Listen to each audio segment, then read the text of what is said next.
Welcome back to Zedalza, New York.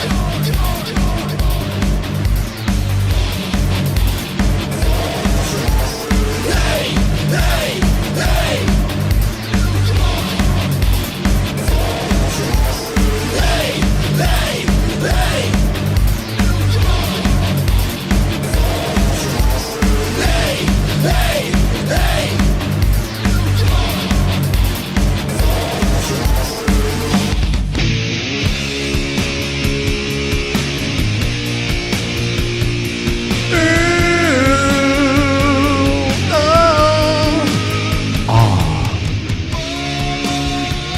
I'll tell you, man, it still sends chills down my spine. Spine. What, the intro? The old intro. That was the 2010 intro.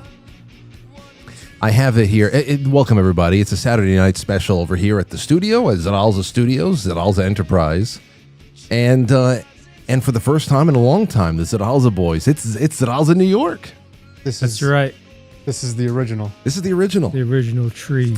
As people come and go, as things happened, as prospective deals and ideas and new partners and volunteers would come and go, eventually, as I said before, they would go. And Mike would always say, "You know what, dude? In the end, it's always going to be just us three." It's true, man. And then everyone else would turn into enemies. Like, no, they're enemies. That's right. There was that, and that was just something that we gave ourselves. No, they're enemies now. Oh, looks like so and so has become an enemy now. Okay. So it's just it's interesting, but we're together tonight because what the hell does it even mean to you guys? 19 years. What is that number, that figure mean to you? Because February 18th, 2006 was 19 years since the first night at Manhattanville. You know what? That's some sick shit we are. That's crazy. Who was that kid? Because I messaged you on Instagram about it, but I don't think you saw it. Or maybe you did. Who was that kid who tried to kick us off that night? What did we do? Yeah. What the hell did we do? Because I don't remember. I don't think you're... Wait, didn't we run into him? Didn't we run into him years later after that incident and he was completely different? I remember the confrontation that night. I just don't remember why we were being messed with. He was one of the officers at the Manhattanville Radio Club. Yeah. He was one of the officers, and I don't know what he was coming in and being a hard ass about. We were probably being inconvenienced in some way. We were cursing too much. No. We didn't curse when we were on the air. Maybe we were on too long. Maybe we weren't following a strict format. No. I at this point. Happened. Yeah, at this point it's lost. It's lost to the years. But yeah, that was But he came in and he was just telling us he said something like, "You need to do this," whatever, and then he said, "Get the hell out," or something.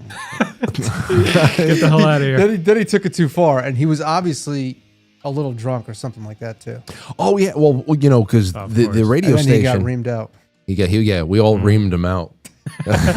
one by one, we really reamed him out. Yeah, that's it. Reamed him. No, yeah. Well, that they have a whole new. I've never been inside. I've been back to Manhattanville College's campus many times since then, but I've never looked inside of the new radio station. That's the old one. That was in a repurposed small little single dorm inside of the Spellman building, the freshman building. And we were right in the middle of everything. So people are walking back and forth everybody's drunk. I guess that's the big thing we start off with here. What were we doing on Friday nights, Saturday mornings? I always tell this story when people, it shocks people that I say, "Oh, I've been doing this for nearly 20 years." Because, there are much bigger media figures on the internet.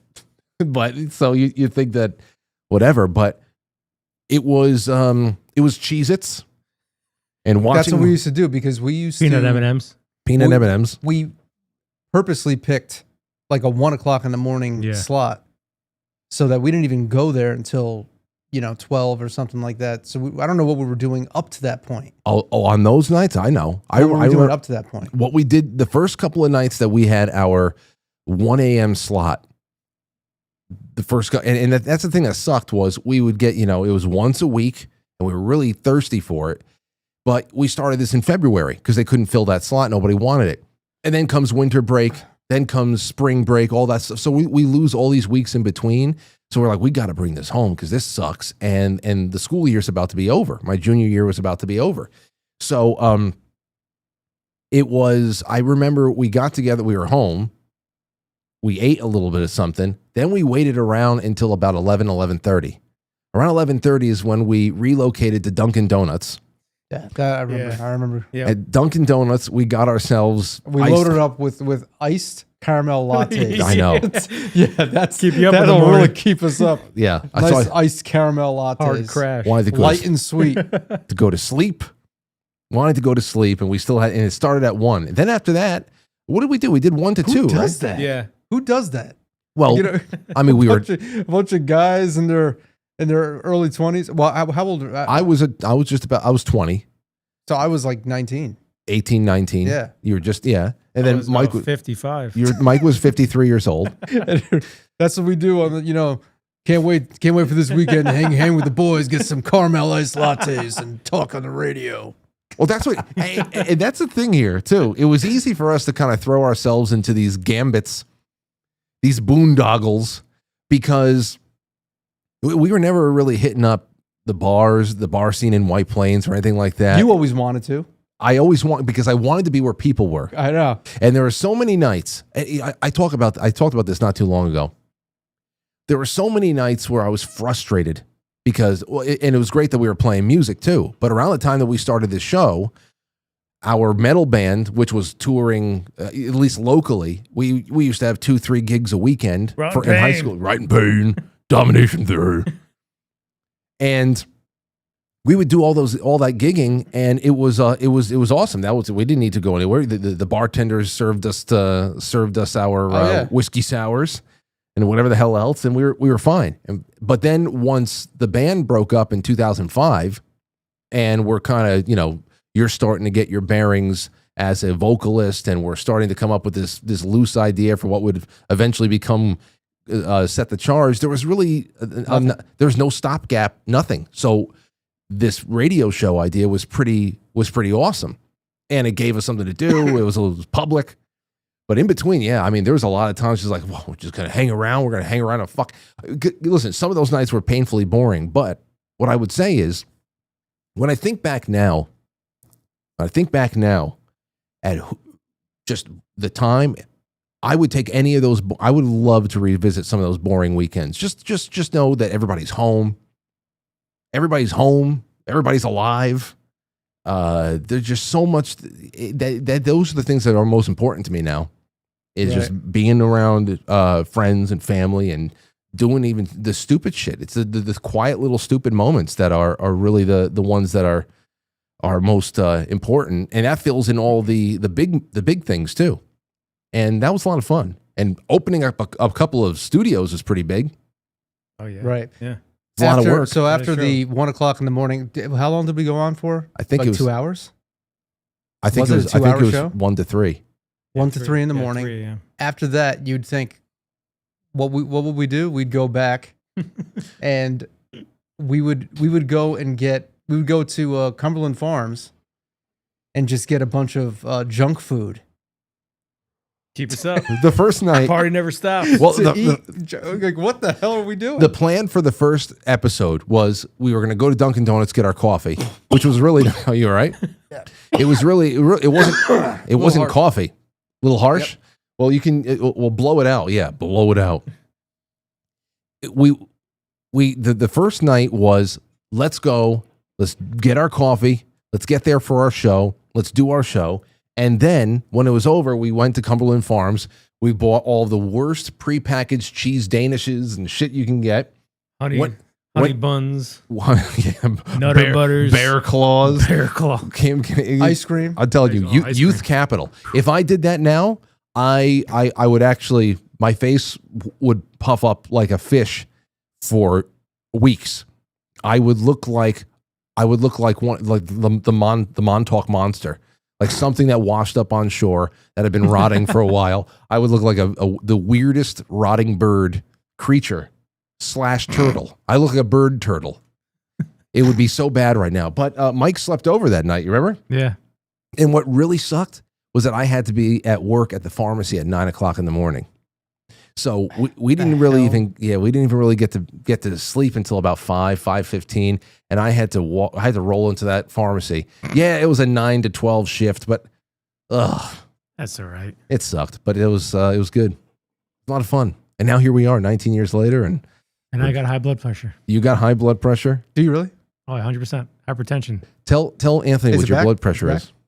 172 over 100. I'm on pills right now. Oh, that's pretty high. Yeah, that's extremely high. You told me. But see, I have white coat syndrome. Basically, white coat syndrome. It's when you get nervous before you take the blood pressure, and it's always high when I go. Always. But I have borderline hypertension. I've had it for years. And I have white coat syndrome even by myself. I can't take blood pressure by myself because I get nervous. I don't want to know. I don't want to know. My problem is, and I'm pretty good at it because I just concentrate on my breathing and I gut through it. I hate feeling my pulse. I hate feeling the minute I feel the pressure and the pulse. That's when I get out of my whatever I'm trying to do, like with a happy place, and that's it. It's over. I've been there. I went there once, and they took it. It was 170 over something, and they said, "Oh, they said you got to calm down." I'm like, "What?" I told the lady, I was like, "I just sat down." What are you talking about? Hold on, wait a minute. And then like it eventually went down to 140, which is still high, but it's better than that. You got 170. Well, I already told Mike he's got to talk to Jay Culinello. Jay Ghoul. He's got to get. I mean, he can get himself off of those things. Well, I'm on 5 milligrams now. He's going to put me on 10, and then see what happens. You got to wean yourself off, or else you're going to be the guy that's like, I got. But honestly, dude, like I went there. I haven't been to the doctor in like 15 years. Stupid me, right? So I went there, got my blood work, whatever. Frank, you gotta get your blood work there. It's great. Just to mention that, 'cause she was smooth as a whistle. Is this at 30-30 West Med? Yeah, 30-30 over here. She almost popped my vein. I almost got my vein popped going there. You said it was a black phlebotomist? Yes. Black woman? It may be the same girl. She was good. Yeah, she's good. I had her once.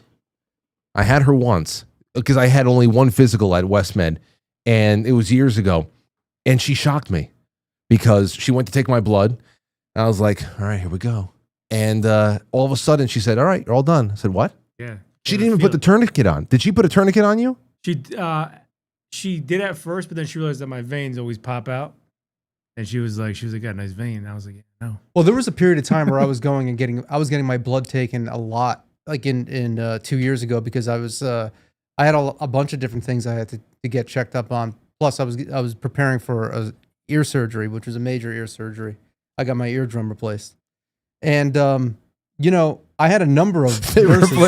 That just sounds funny. That just sounds. They replaced my eardrum with a steel drum. I got a whole new drum. Steel drum. But I got a number of different nurses, and the worst was I don't know who she was, but it was this old white lady. She almost popped my vein. Damn white people. Well, I told my doctor, it was last fall, and I went there. I was like, all right, let's see how I'm looking after a summer of fasting and all that stuff. I lay back. Aurora's there. Daddy, you want me to rub your feet? And I was like, it's whatever. So she's like grabbing my foot or whatever. I'm just laying there, and I was like, hey, we're gonna go for it. I'm just gonna breathe through this. I'm fine. Okay. She the adult gauge. I need the baby gauge. I need the butterfly insert. That's small needle.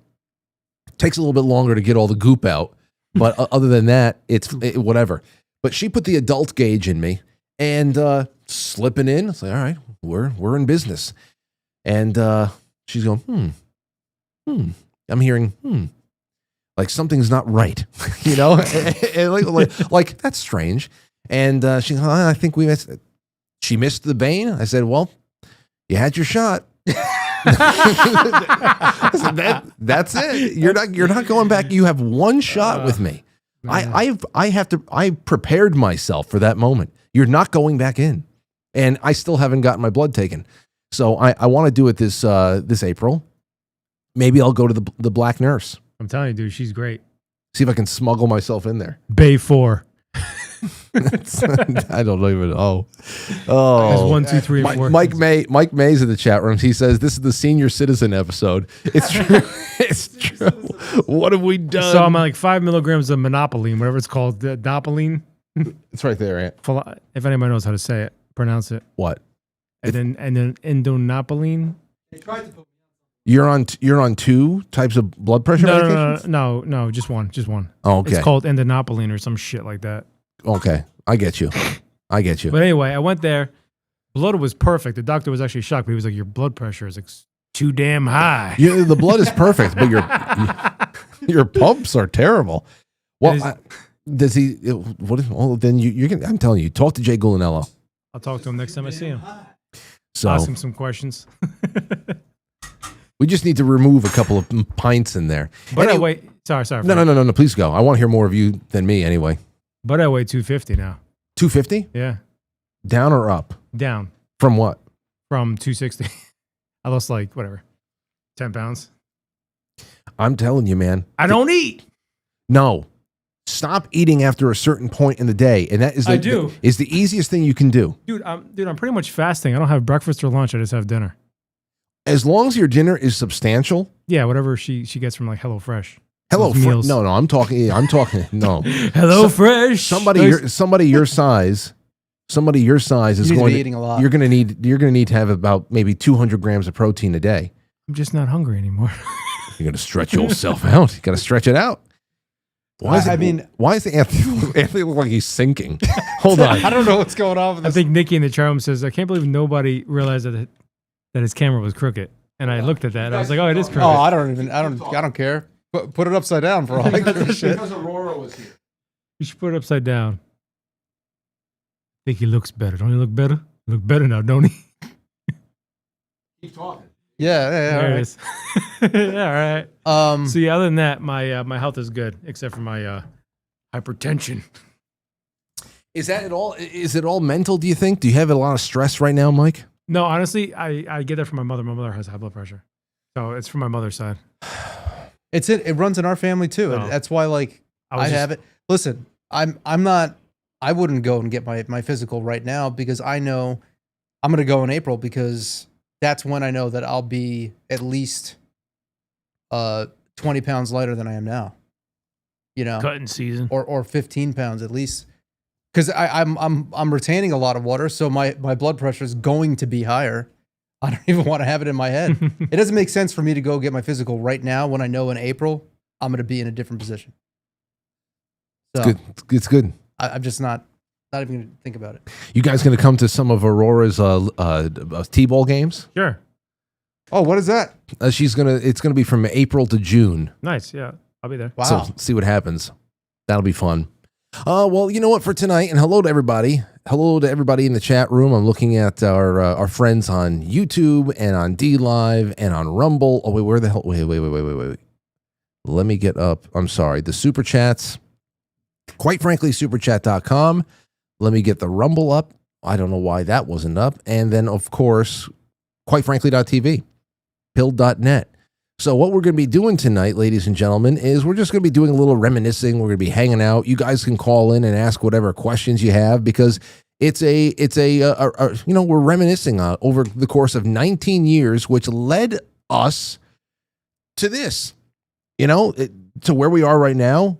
The show, quite frankly, that you hang out with every night from Monday to Friday. This is on all the Quite Frankly channels, but this is the Saturday night special. This is Zedalza, New York. And I was watching some of our old stuff, just trying to find something that we can put on air. It was very hard. It was very hard. Oh no, it's just very. It's too much. It's impossible. It's almost impossible sometimes. But I'm going to see what I can dig up over the course of the next night. You can always find the donations video.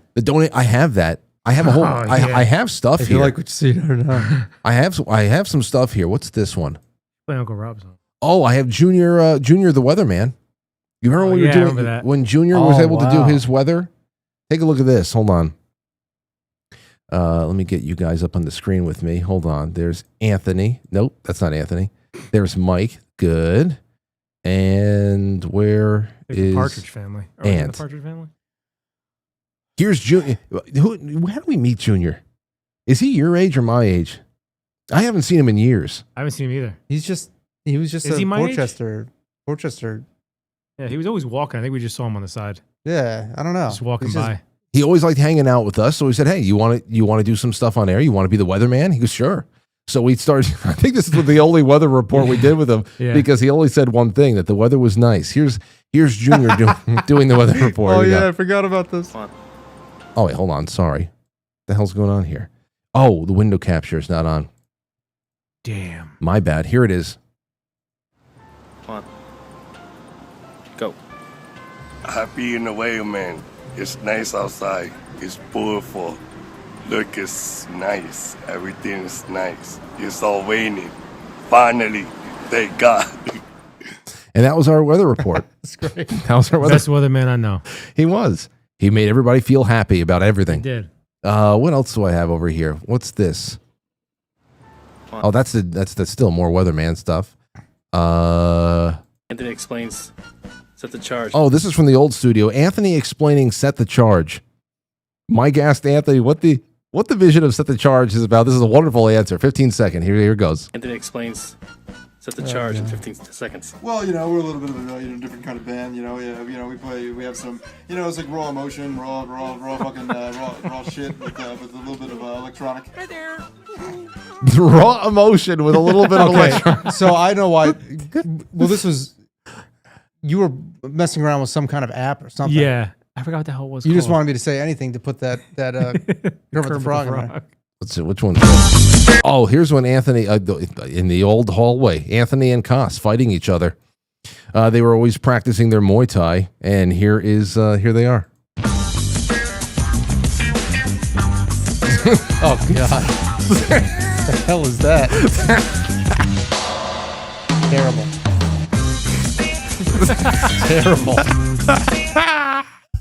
And of course, that was probably the basis for, hey, when are we going to do Muay Thai Christmas? You know what I would love to do one day? Part 3. I would really love to make Muay Thai Christmas Part 3, tie it all up. I don't know how it is. Part 2 was really, really awesome. Part 1 was all right. We were cutting our teeth. Part 2 had really funny dialogue. Part 3 would have to have Rob, Ryan, Mike May, Yeah. Koss. It would have to be like this big thing. Because Mike May would be part of some kind of a karate clan. Right. We got to get Rob in there. That right there too. That would be some really good fight coordination, especially if we finally got ourselves some of those really good lightsabers. Right. I would really love those lightsabers once Oh and for yeah, all. that would add a whole other thing to it. Whole other thing. And we'd have to fly Koss up here from South Carolina, and that would, I don't know, but that would be good. That'd be a lot of fun. Oh, and here's some other stuff I want to show everybody. We used to take screenshots. Let me get you guys off the screen here. You remember these screenshots when we were on Ustream? Some of the earliest screenshots when Brad Hunstable put us on the front page of Ustream, and we had you see the reason why we took the screenshot is 401 viewers because they put us on the front page of Ustream, and we're like, whoa, never ever, never. Here's another one. Oh, there's us with King. The first night we met King. Look, we were children. I look bald. You look bald. I was just starting to go bald.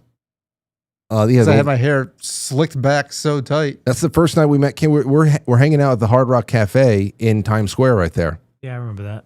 And then we went to the Canal Room afterwards. Here you go. Here's another one. 141 viewers on Ustream. We were like, oh my gosh, this is really happening. This is the start. Here's another one. 126 viewers. The Zedalza radio show. Oh man. Compact Versaria. Oh, it's dude. You know what? You have to hear this. You have to hear. Let me see. This is 2008 shows. Let me go to the Halloween party. Where's the Halloween live footage? Halloween live. Because you have to hear the terrible. It's awful, man. I remember that. It's awful. Where's 2008 Halloween live Processor footage? was Here it dying. is. The first 2 minutes of this, you're gonna hear Sebastian. Let me go. Hold on. Let me go this full screen. Shit. Is that? You're gonna hear Sebastian. Listen to how bad the audio is.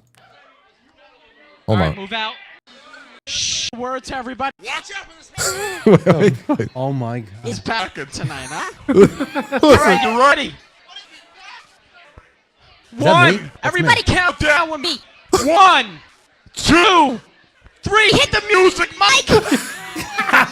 Here we go. Music, Mike. This was the mummy rapping contest. It sounded like it was like the worst. You would think that somebody was just trying to work with auto tune. We just didn't have the processing power to broadcast anything. I remember I had Newmark turntables.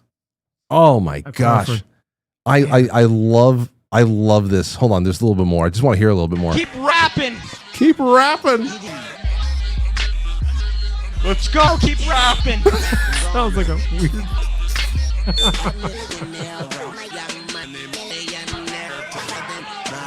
Killing Lil Wayne. My God. Oh my gosh, it's unrecognizable. Really though, like there was very few people who were live streaming stuff That's true. like that. No, That is true. no, yeah, we were. What we were doing, what we were trying to do, we had a vision. We were trying so hard, Right. but I mean, you guys remember some of those computers that were overheating, and we realized that the fans were burning out, and we didn't have money to even replace computer. Definitely couldn't buy a computer.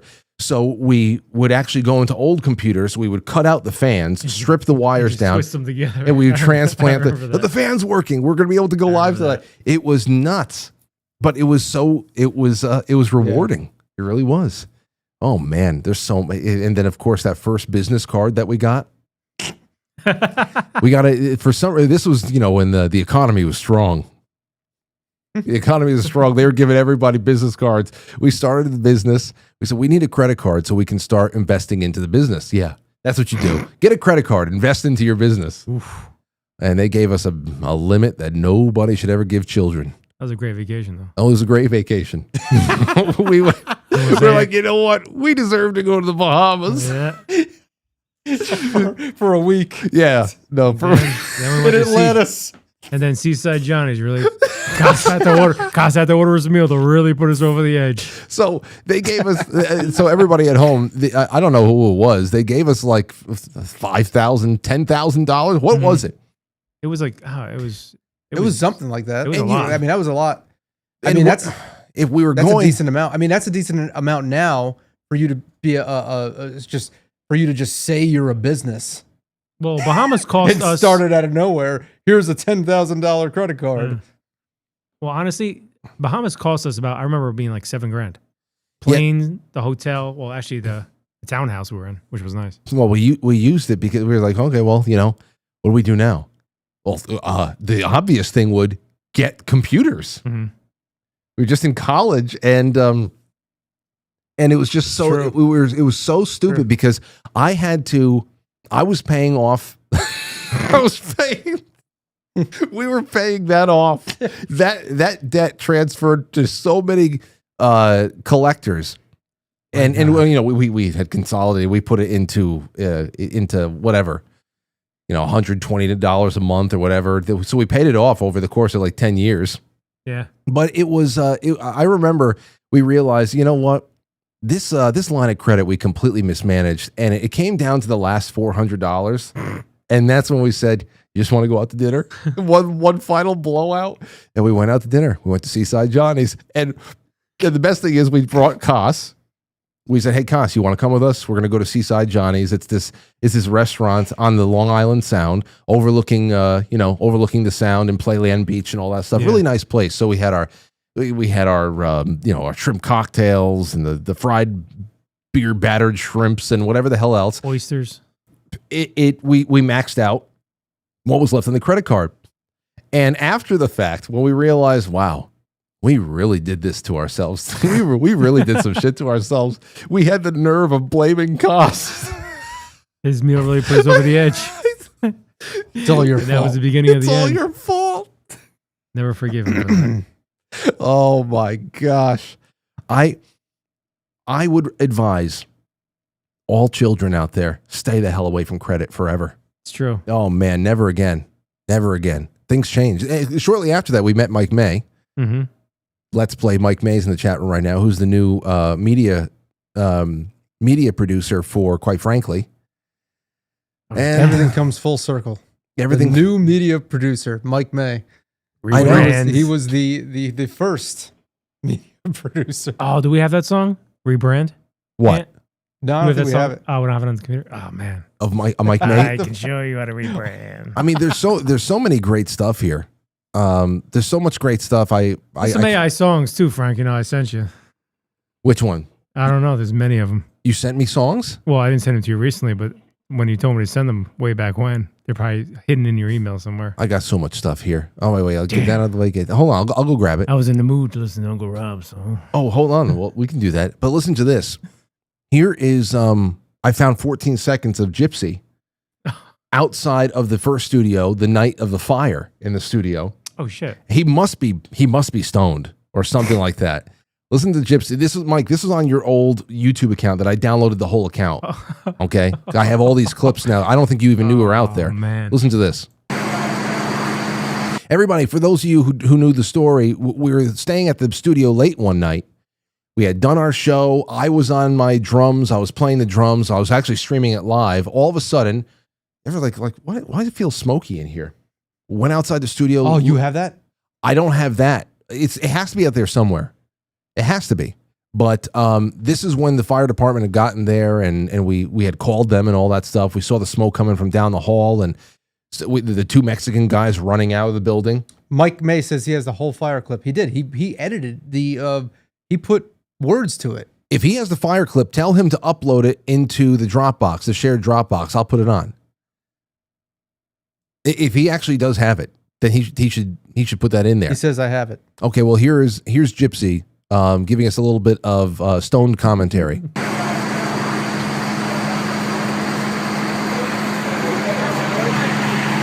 unreal right now. We're live at the studio here on Williams Street, the Brushworks factory. We got a fire right now. You know, just thank God we stayed, because if we didn't. That's fucking hilarious. Why did you cut it? I don't know why the recording cut off. Thank God we stayed. Yeah, it is thank God we stayed. How is Gypsy? Anybody talk to him anymore? Yeah, I talked to him. Nice. He's in Florida right now. Like a vacation, or he moved? I think he's down there. I don't think he's like a snowbird down there. I don't know if he's coming back or if he's permanently down there. But he's like, he works on all the golf courses down there now, and he every once in a while he'll text me, say, "You're not going to believe who I just spent some time with on the course." Like Mariano Rivera, a lot up here, but there's a couple other people down there too. I forgot who else. Nice, good for him. Yeah, he still has a good time with that, and of course it's a job. So, yeah. Hey, you know what? This has nothing to do with anything. I loved this reel that I saw the other night. Lauren and I saw it, and we laughed our asses off it. This guy's the account is called Farmer Fran, and he's a cattle farmer somewhere out down south. And this one particular clip, I think you guys are gonna love, because he just goes apeshit on this particular pack of cows, this herd of cows that is, I guess, particularly troublesome for him. Like all the baby cows are always walking in the road and stuff like that. And listen to how he unloads on these cows. I think it's so funny. Watch this. Want to know what's really freaking irritating every goddamn day? Get out of here, you bitch. And it's only this group. The other 3 groups of calves don't do it. But these rotten sons of guns have to stand in front of the damn feed truck. Get out of here! Wait. Act like a bunch of damn hyenas down here. Yeah, fuck you. I don't know what it is, but you guys need to teach your damn kids to stay out of the goddamn road. When he tells that bucking cow to fuck off, I love this part. Like a bunch of damn hyenas down here. Yeah, fuck you. Sounds like a Simpsons character. I love that thing. Oh my Hey, gosh. fuck you. Lauren and I watched that reel the other night, maybe 5 or 6 times. Yeah, fuck you. I might actually take that and use it as a sound clip. Bumper. I have some sound clips in here. Get dressed. You're going. I have some other things I have to work on. I need a really good fart. I need like the perfect fart. I also need a raucous applause. Yeah. Kind of a thing. I have this from the old Zedalza, New York. Yeah. Mike, you used to buy entire audio libraries. I have them on my laptop at home. I have them When over I here have too. my setup. I can send you some. I have them. No. I'm talking about like recent ones. Recent ones? Yeah, like when I have my setup in my house. Well, then send me the most perfect fart you can find. I need those. I got some good ones. I need stuff like that. But I have other things here tonight I want to do with you guys, and I don't know if you have any ideas of things that you want to hear, because I have the whole I archive. know what I want to hear. What? Uncle Rob's home. Okay. Well, we can play that. Speaking of Uncle Rob, I also have the night that the studio was the first mouse. I'll play that. That's 4 minutes long. We could do it on a break if you want. Yeah, that's fine.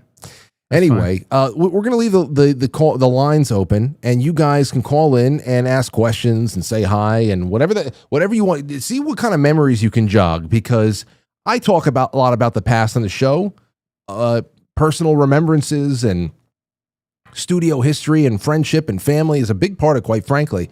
But it is only just my perspective. Anthony and Mike, they also have really interesting memories. And I'd like to see what the hell comes out of them tonight. But other than that, I have I don't know. There's a couple of weird things I wanted to show you guys just to see what you think about it. First one up is this. Did you see this? This protoclone. It's the world's first bipedal musculoskeletal android, and it was posted on the internet a couple of days ago. And you got to take a look at this thing. You see this thing hanging up? Look at this thing. That's creepy. So you know the Optimus robot? Yeah. Well, this is one that they're actually designing with with the same amount of human bones, 206 bones, and also starting with some kind of muscle fiber material on top of it. It's so weird because it looks like one of those people that are, hanging from hooks in those strange BDSM clubs and stuff. But this is a robot. Wow. Are they looking to sell these? I guess. Because if I see that thing down the street, I'm freaking running. Look, this is how the hand, now the opposable thumb doesn't really operate too well, but this is the hand. You know what I'm talking about? That's just creepy because the fast movement of the hand. I don't know. That's just weird. I don't know either, man. This is the kind of stuff that we would talk about a lot on the show back in the day. We talk about this. There's other stuff here too. Did you hear about this? And I want to throw this out to people in the room as well. But did you hear about the conjoined twins that were getting married? No. Okay.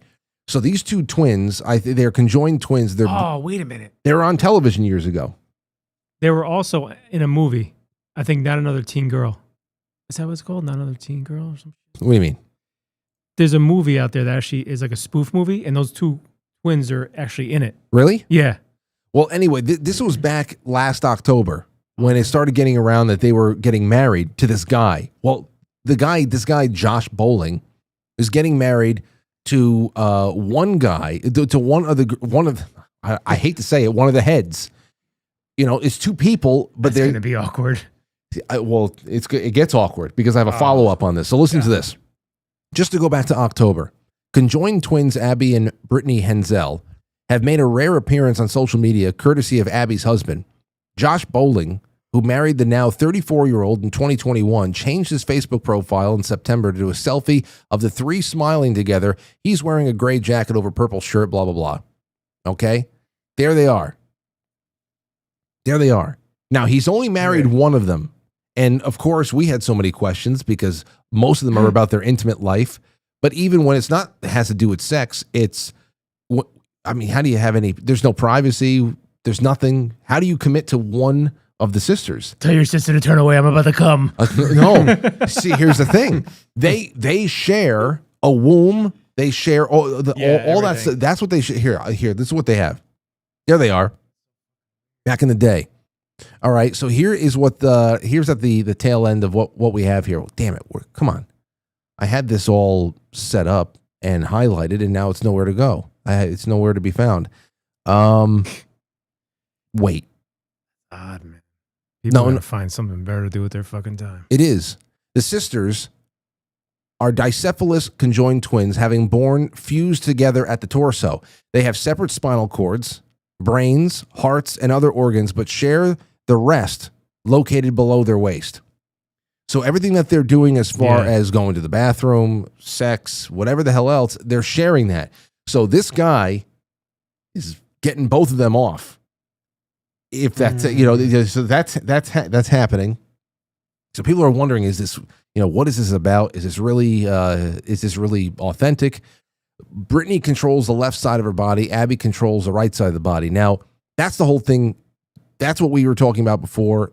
That was its own show or a Tell your sister to slap my ass. I'm about to come. Come on. I'm on the left side. I gotta wait. Tell her to slap. Tell her to slap. And the thing is that so what happens if the other one wants to have a husband? Yeah, it's fucking weird. That's a great point. That's a great point. Because then, what do? All right, you guys. I don't know, man. But here's where it gets weird. Oh, it gets weird. Here's where it gets odd, I should say. They are pregnant now. Oh. Okay, so here is what I was passed along. Lauren passed this to me on Instagram. And of course, there's the question that they're talking about right here is, what do they do with the epidural? Because there's 2 spinal cords and whatever. But this is, they've got the deed done. Now take a listen to this. And Brittany Hensel are having a baby, reportedly. They have one body with 2 separate spinal cords. So if they wanted an epidural, do they get one in each spine? Let's chat about this. So Abby and Brittany Hensel are conjoined twins that are dicephalic parapagus, and that means they have 2 heads joined to one torso. They have their own heart, stomach, spine, lungs, and spinal cord, and they share all organs below the waist. Here's another example of dicephalic parapagus twins where they have one rib cage, 3 lungs, 2 hearts, 1 liver, 2 gallbladders, 2 stomachs, but the important part is in the pelvis, where they have 1 pair of ovaries, 1 uterus, 1 bladder, 1 vagina, and 1 urethra. Here's an example of what they look like. So this is the typical spinal column: cervical, thoracic, lumbar, and sacral.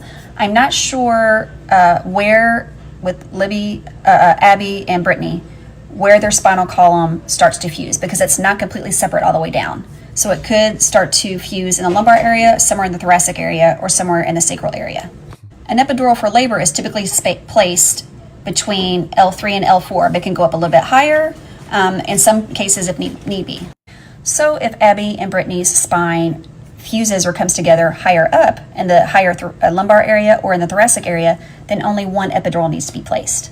If for some reason it starts to fuse below this area, then you would need to place the epidural on each side. Now, people in the tell your sister to shove her finger up my ass. I'm about to come. Come on, teamwork here. Teamwork. Somebody's asked. Someone asked, do they both go through labor? Like, do both of their brains register the pain? And I wonder how they write out the birth certificate. I would think they would. Who's the mother? Oh yeah, that's true too. Both would be the mother because they share all of those reproductive organs. Sounds like a custody battle to me. Well, you ain't getting far. Okay. And then they're both going to have that postpartum depression. Yeah. So then they're going to get into arguments about that. Their insurance company is going to be like, LOL, these twins going to give every case manager anxiety. I don't know. I think that's going to be the easy part. I think it's more so, if this is really happening, I really hope that they give an in-depth interview to somebody like me. Because it's not really, this is very, human relationships are very complex and very they're hard as it is. But I think everybody wants to know exactly how this is working and all that stuff. And it may, it may not be for adult audience. It may not be for family programming. They share one heart? No, they have their own hearts. All right, so what if one of them... Oh, you're right. Dies. What if one of them dies? That's very strange to know. What's going to happen at that? These are morbid things. Maybe they talked about this on their show. Because they were on A&E or something before. My mother texted me, said that Mike May said that he uploaded the video. But I gotta figure this out, and I would love to get it. See, I would love to get interviews like that. That's interesting to me. Let me see. Quite frankly, ZNY senior episode, Junior Olympics. Oh, I forgot about Junior with when the Olympics came. Yeah. Hold on. And then there's another one over here. See, Mike May. Mike May. Mike May's the man. He's the man. You know what? Hold on. We'll take some calls in a little bit right after our break.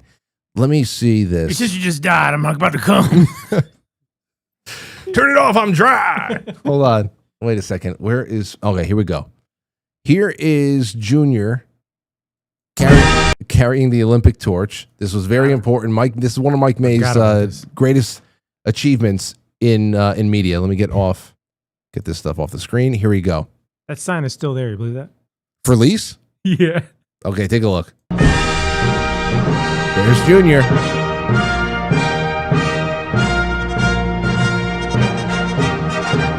Go get him, Junior.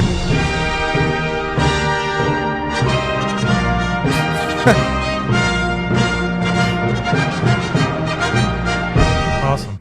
You know what's great? Awesome. You know what's great about that is that Mike May.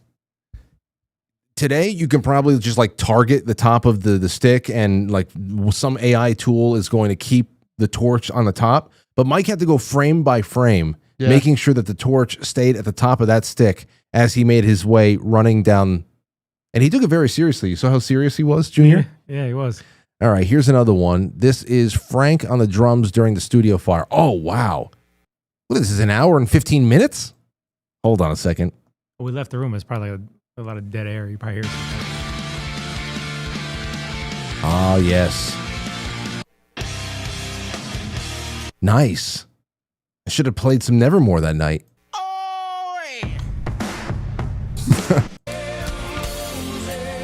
Of course. Better. You remember all the songs that we used to sing? Oh, yeah. What are some of the songs that come to mind? We'll get to this in a second. Some of the songs that come to mind, because we did a lot of karaoke to start the show off. It's what? Well, that was it. That was Bad Religion, New Dark Ages, Disturbed's cover of Land of Confusion. What was the From the Lips of an Angel? Oh, Hinder. Lips of an Angel. Baby, get that angle. Star Spangled Banner. Oh, God. What's another one? Oh, man, there's so many things. Hold on. Wait, let me get back up on the screen. Oh, this is good to hear.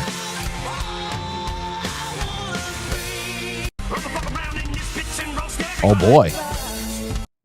Wait, where's the... you can see it starting getting smoky. Smoke, yeah. Hold on. Wait. Oh, here we go.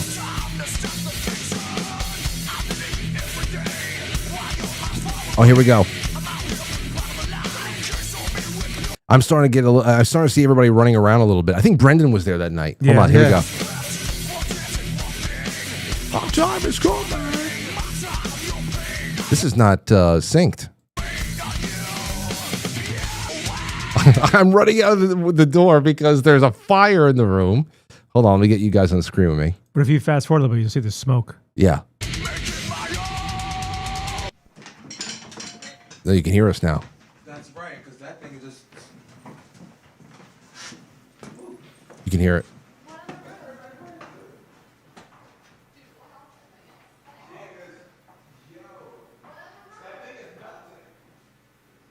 The thing is melted. Hold on. And the sprinkler. Everybody's screaming now.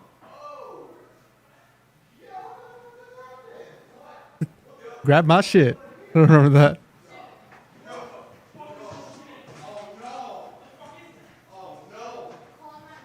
No, that was Frank. That's me screaming, Oh, oh did you no. say no? Everybody, Oh. you got to jack it up because we are down the hall and stuff, but this is history right here. Then I'm like, call 911. Oh no. So no, that's the fuck. Is that the fucking fire? Is that? Open the door, let the air out. Call somebody. Call somebody. Wait. Who's that girl voice? Was that Nikki? Margo. No, Margo. It was Margo? It was Margo, Oh, yeah. okay. Yeah. Yo, call 911. Call 911. Yeah. Oh shit! It's smoking here. Everybody get out now. Oh no, that is the funniest shit because that sounds fake. It sounds fake. That sounds like Everybody get out now. Oh shit. Oh they're shit. smoking here. Everybody get out now. That sounds like the beginning of a gay porno. It does. Oh shit. They're smoking here. Everybody get out now. I better take Go my back. pants off. Call for a fireman. Go back. Hold on. Go back. Wait. Yeah. Yo, call 911. Call 911. Oh shit! It's smoking here. Everybody get out now. Get out. It's smoking in the broadcast room. It's smoking in the broadcast room. Grab my shit. Grab my shit. Anybody know what the hell he's been up to? Brendan? I don't know. What the hell knows? He sold me $35,000. Yeah, I know. Yeah. Oh my God. The story of just him. Jesus. The story of him. What crazy. Cast of characters. The cast of characters. That was just really interesting back then. Let's see. You can see the smoke coming in. There it is. White. Oh, yeah. It's getting a little smoky. Really smoky in there. A little smoky. Damn. Where the hell am I? Somebody just ran in. That's it? Well, they did. They caught it. I mean, They call it. Here I come. it could have been a lot worse. I mean, like, luckily we didn't get any water in our studio, but the friggin' sprinkler system was full force. You guys remember, like, the hallway was all wet. It was like pouring water. Yeah, from but upstairs. thankfully it wasn't the whole system. Yeah, true. It just stayed on the other side of the building because if that started pouring into our place, that would damaged have everything. been horrible. Because were we insured? At that point, I don't think so. We didn't have insurance. No. Mike May's mother is our insurance broker, but not back then. Hold on, here I am I wonder if I make an announcement. That's my stress gum. I'm ending his stream. Do you hear it chewing? No. Nah. Oh, It's on silent. Oh, yeah, that's right. You didn't have a microphone, right? Well, I could have, Was it but the the drum set? microphone. No, Oh, that's in the that's studio. broadcast. Okay, yeah, Remember so the it's broadcast. broadcast? Oh, yeah, that's the end of that. Remember we Yeah. had a really great setup. We did. The broadcast room. We can go live to the music room. Fuck was that? Like I would love to be able to do that here, but it's gonna have to be remote in some way. I'm gonna have to be live in the other room. If we're gonna do that now, if I brought a band in to go live, which I would love to start doing. If I brought a band in to go live for like a halfway point, we're gonna go over to the studio band for tonight, and here they are with their big hit. They would have to be streaming on another channel, and I would have to have that up on the side. I'd have to do a window capture. There would be a little bit of a delay, but whatever. But we actually had a real-time feed there. That was great. Mike May. Wires going through. Thank you for that, Mike May. yeah. I mean, there's so much we could have done. That was the beginning of the end for the building, Yeah, because they got like 400 Because- something violations. and they never took care of it. Well, when was that? Was that late 14? It was What? either late 2014 or early 2015. Oh, when? The fire? The fire. Oh, What? that was definitely like 2012, 2013. Oh yeah. We got strung along that Oh, yeah. long? Yeah. Or a We couple stopped of- paying rent, right? We didn't have to pay rent. Well, we stopped These paying. things, I yeah, remember these that. things take time. They take a long time for something to go through like that, like a building being condemned. We It takes a long time. We stopped paying rent in like spring of 2015 when we realized that we were getting less and less correspondence from the building and that we were probably going to have to get out of there. We just started saving our money for the deposit that would eventually be this place. But yeah, that was a very high stress evening. Talk about that. Talk Yeah. about that, man. Yeah, I know. Let's go into the chat rooms a little bit. Let's see. Aurora is going to stumble into this 15 years and think, "What the hell what was Dad doing now?" I know. There's a lot. Thank you for that, Tommy Jekyll. It's a lot to consider. So much time has gone by. All right, let's open up the lines. I don't want to do too much of a.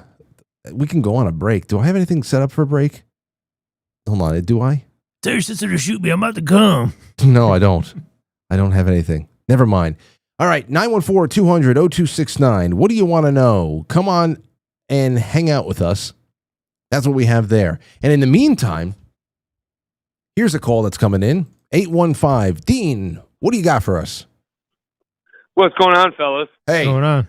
Hey, dude, I'm glad that Mike and Ant are in tonight to help move the show along, because I hate the show, man. I know. I know. It's a big disaster. It is. No, dude, I'm married to a Siamese twin. Oh, my gosh. It's fucking confusing, Frank. Even after all this time?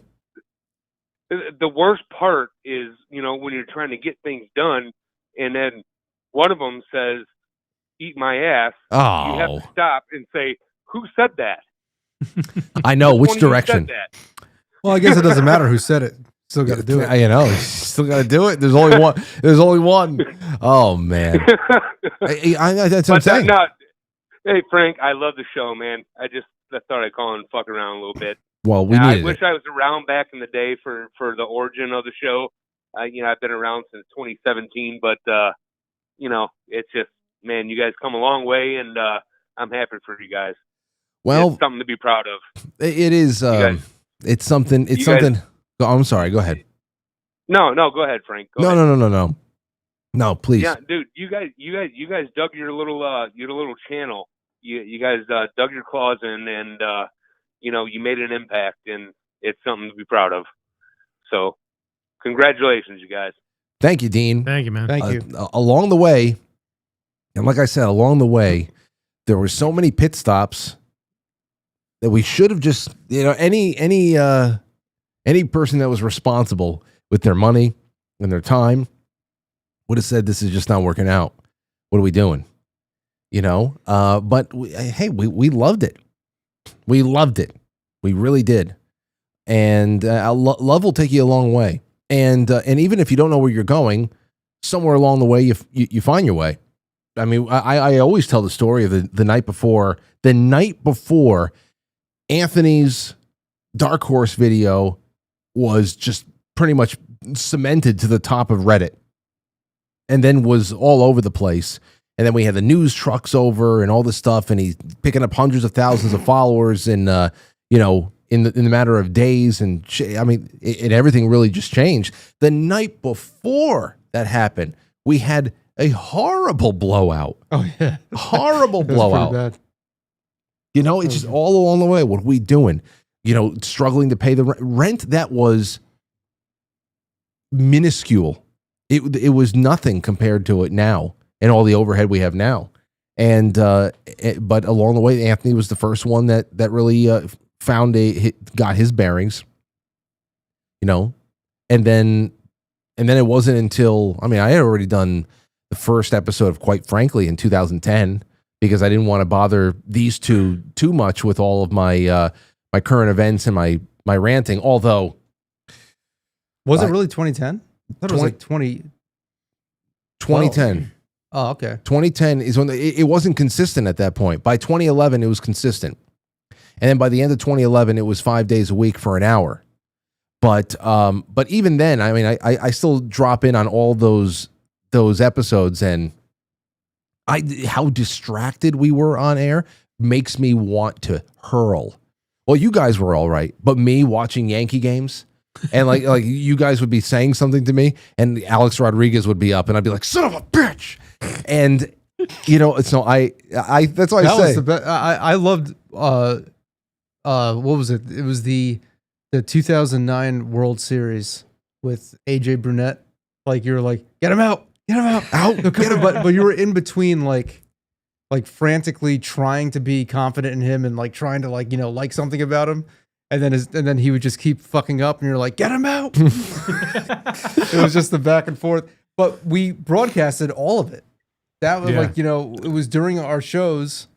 That was, but you know, that doesn't always happen. You're not always going to have a World Series. Well, yeah, I know, but I also think. Well, let's think about that. Mike May, are you there?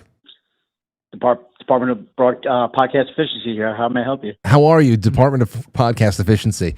Mike May, just from your perspective, because you showed up around 2010, right when we opened up the studio, and we wanted to get the studio known out there, so we started posting on Craigslist, and you were one of the first people that showed up and said, "Hey, you know, I would like to do a show, or I have people who would like to do a show," and now here we are. We've known each other for pretty much, almost 15 years. We've known each other for 15 years.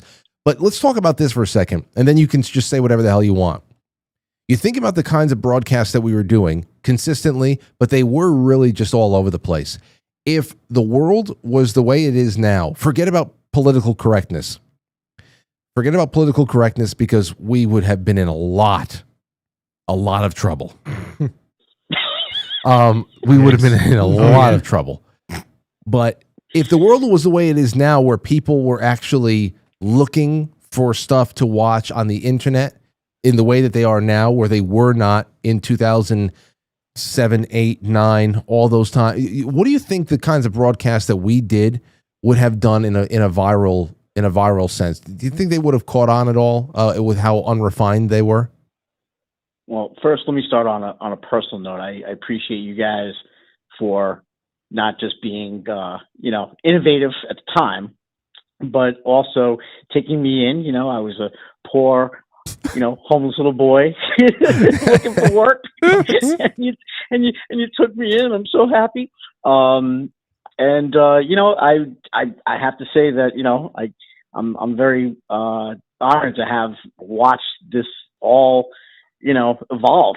I wasn't there in the very beginning. I wasn't there for the bedroom days, but when you got the studio and came in, I wanted to do my own show. At the time, I thought, streaming media, that was like the future. I was like, oh, these guys are, right away, I was like, oh, they're on the cusp, young guys here. They're, they have their own studio. They're doing something that I'm interested in, and great. Let's see how this works. And here we are, right? So many years later, and, just watched everything, really evolve and all of us grow up. At the time, it was innovative. Now I guess, streaming is, anybody obviously can do it on their phone, but if you took all that aside, I would definitely say that, this would have been successful no matter what.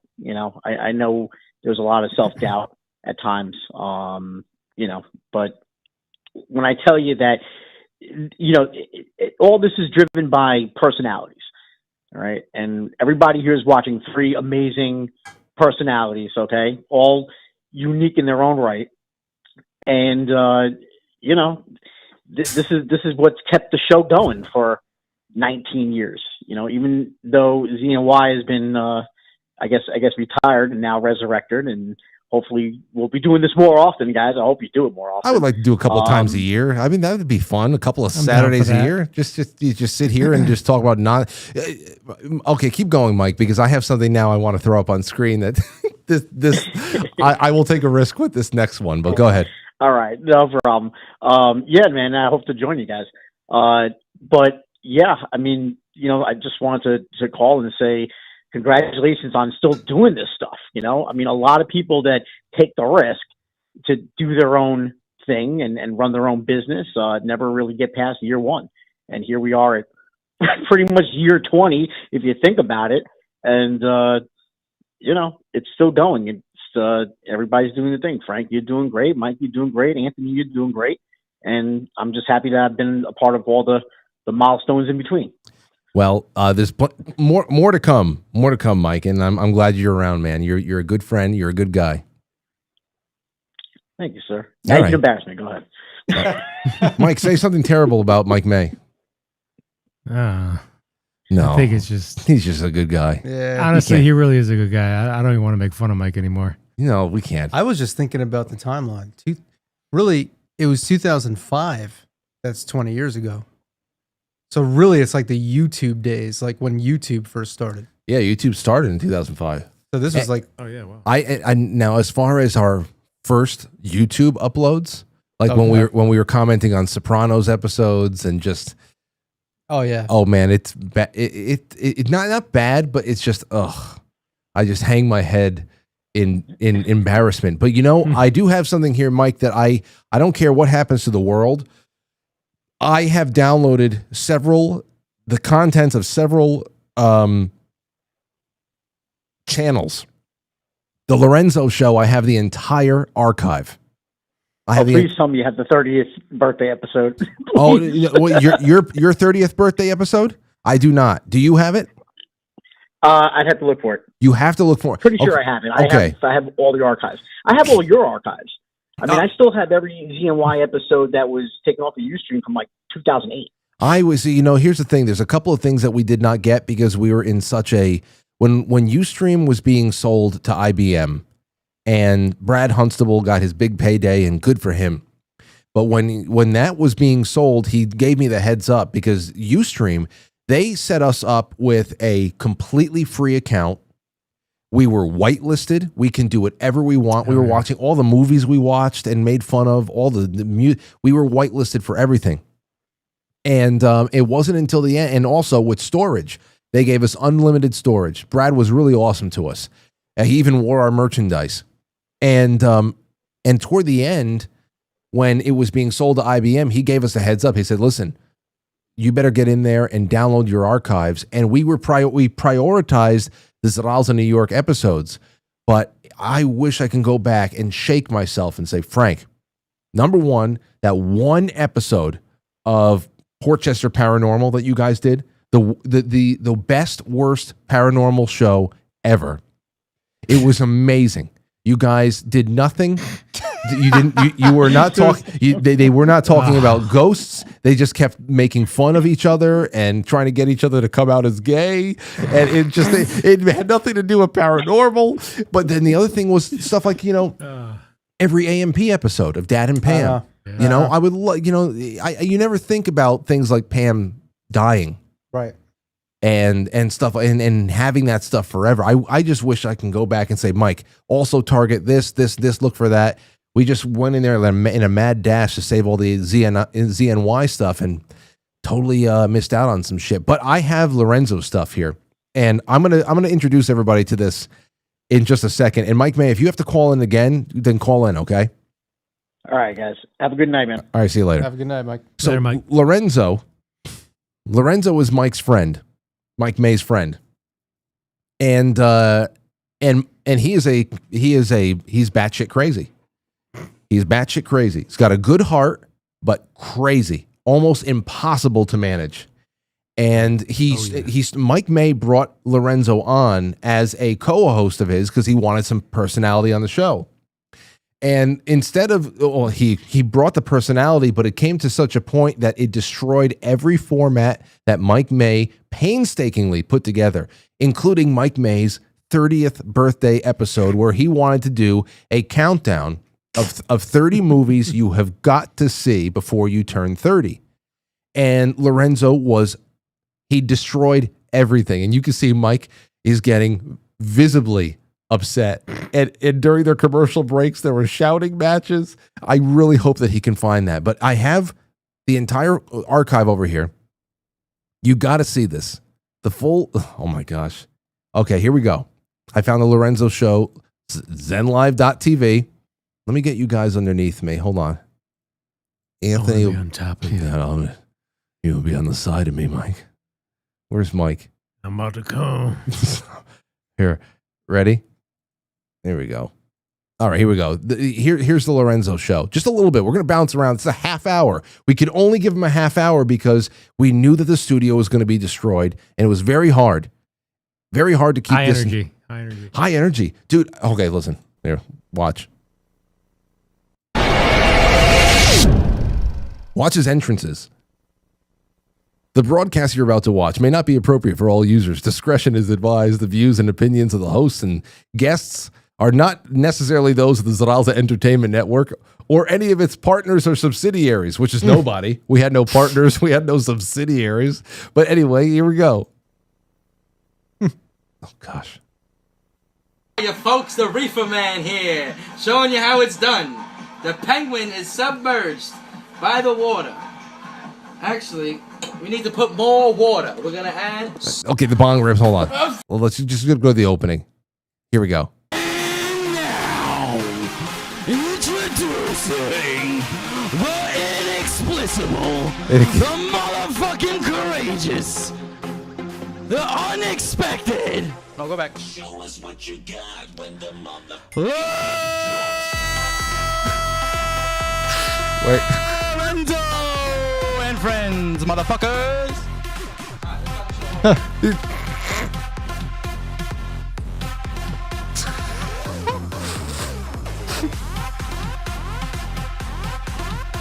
Wait, come on. Here comes the establishing shot of the room. Where the hell is he? Hey, Johnny, leave the kid alone. He's had enough, Johnny. Leave the kid alone. Karate Kid. Karate Kids. Miyagi pops out. Who remembers Karate fucking Kid as the fucking Karate Kid? Johnny.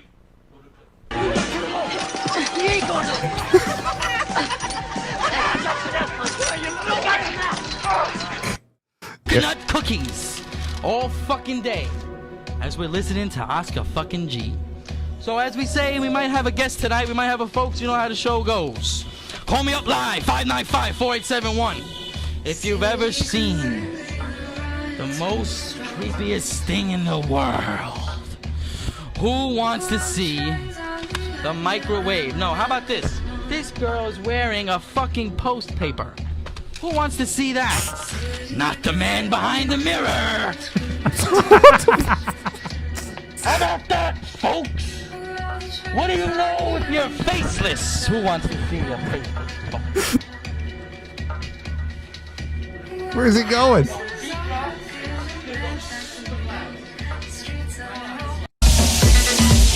It just...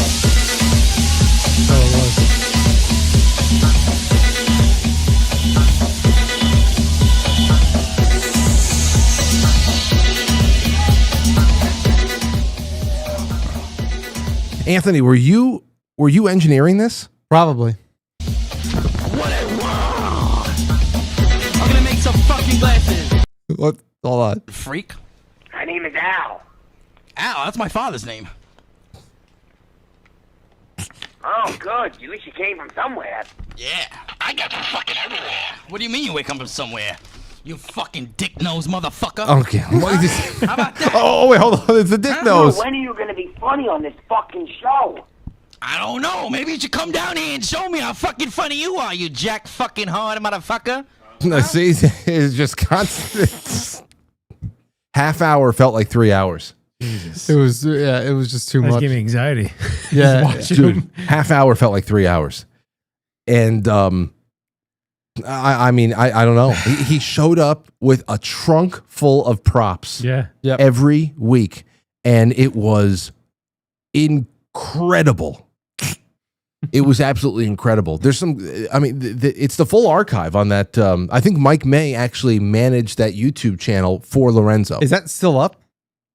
The YouTube channel must be still up. It's still up, but I don't know. One day it might be gone. So I downloaded the entire channel. It's called Lorenzo Show Live, all one word, all capital letters. Even the channel name is chaotic. And I remember the first episode was hilarious because we were I remember you guys were calling in. I was definitely engineering, and you were calling from in the back of the studio to just give him callers, like, you know, pranking him and stuff, and he was just losing his mind, you know, cursing at everyone. Where would it be? It would be the full episode. Hold on, I'm looking at May 14th, 2013. Where is the full?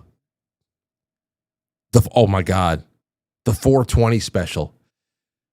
April 20th, 2013. I was so nervous about that night because it was an hour long. He had a whole hour at the studio. but it was Mike May and Lorenzo in the studio alone.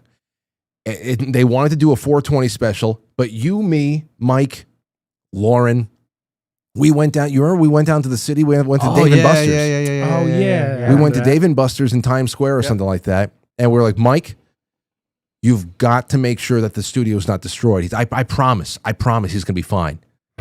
I got the full thing here.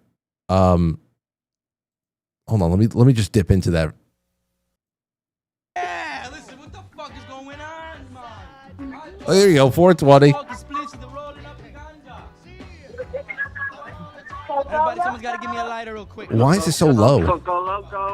Yeah, back then the sound quality wasn't the best. We had bad sound. Oh, I wish I had a bong in here.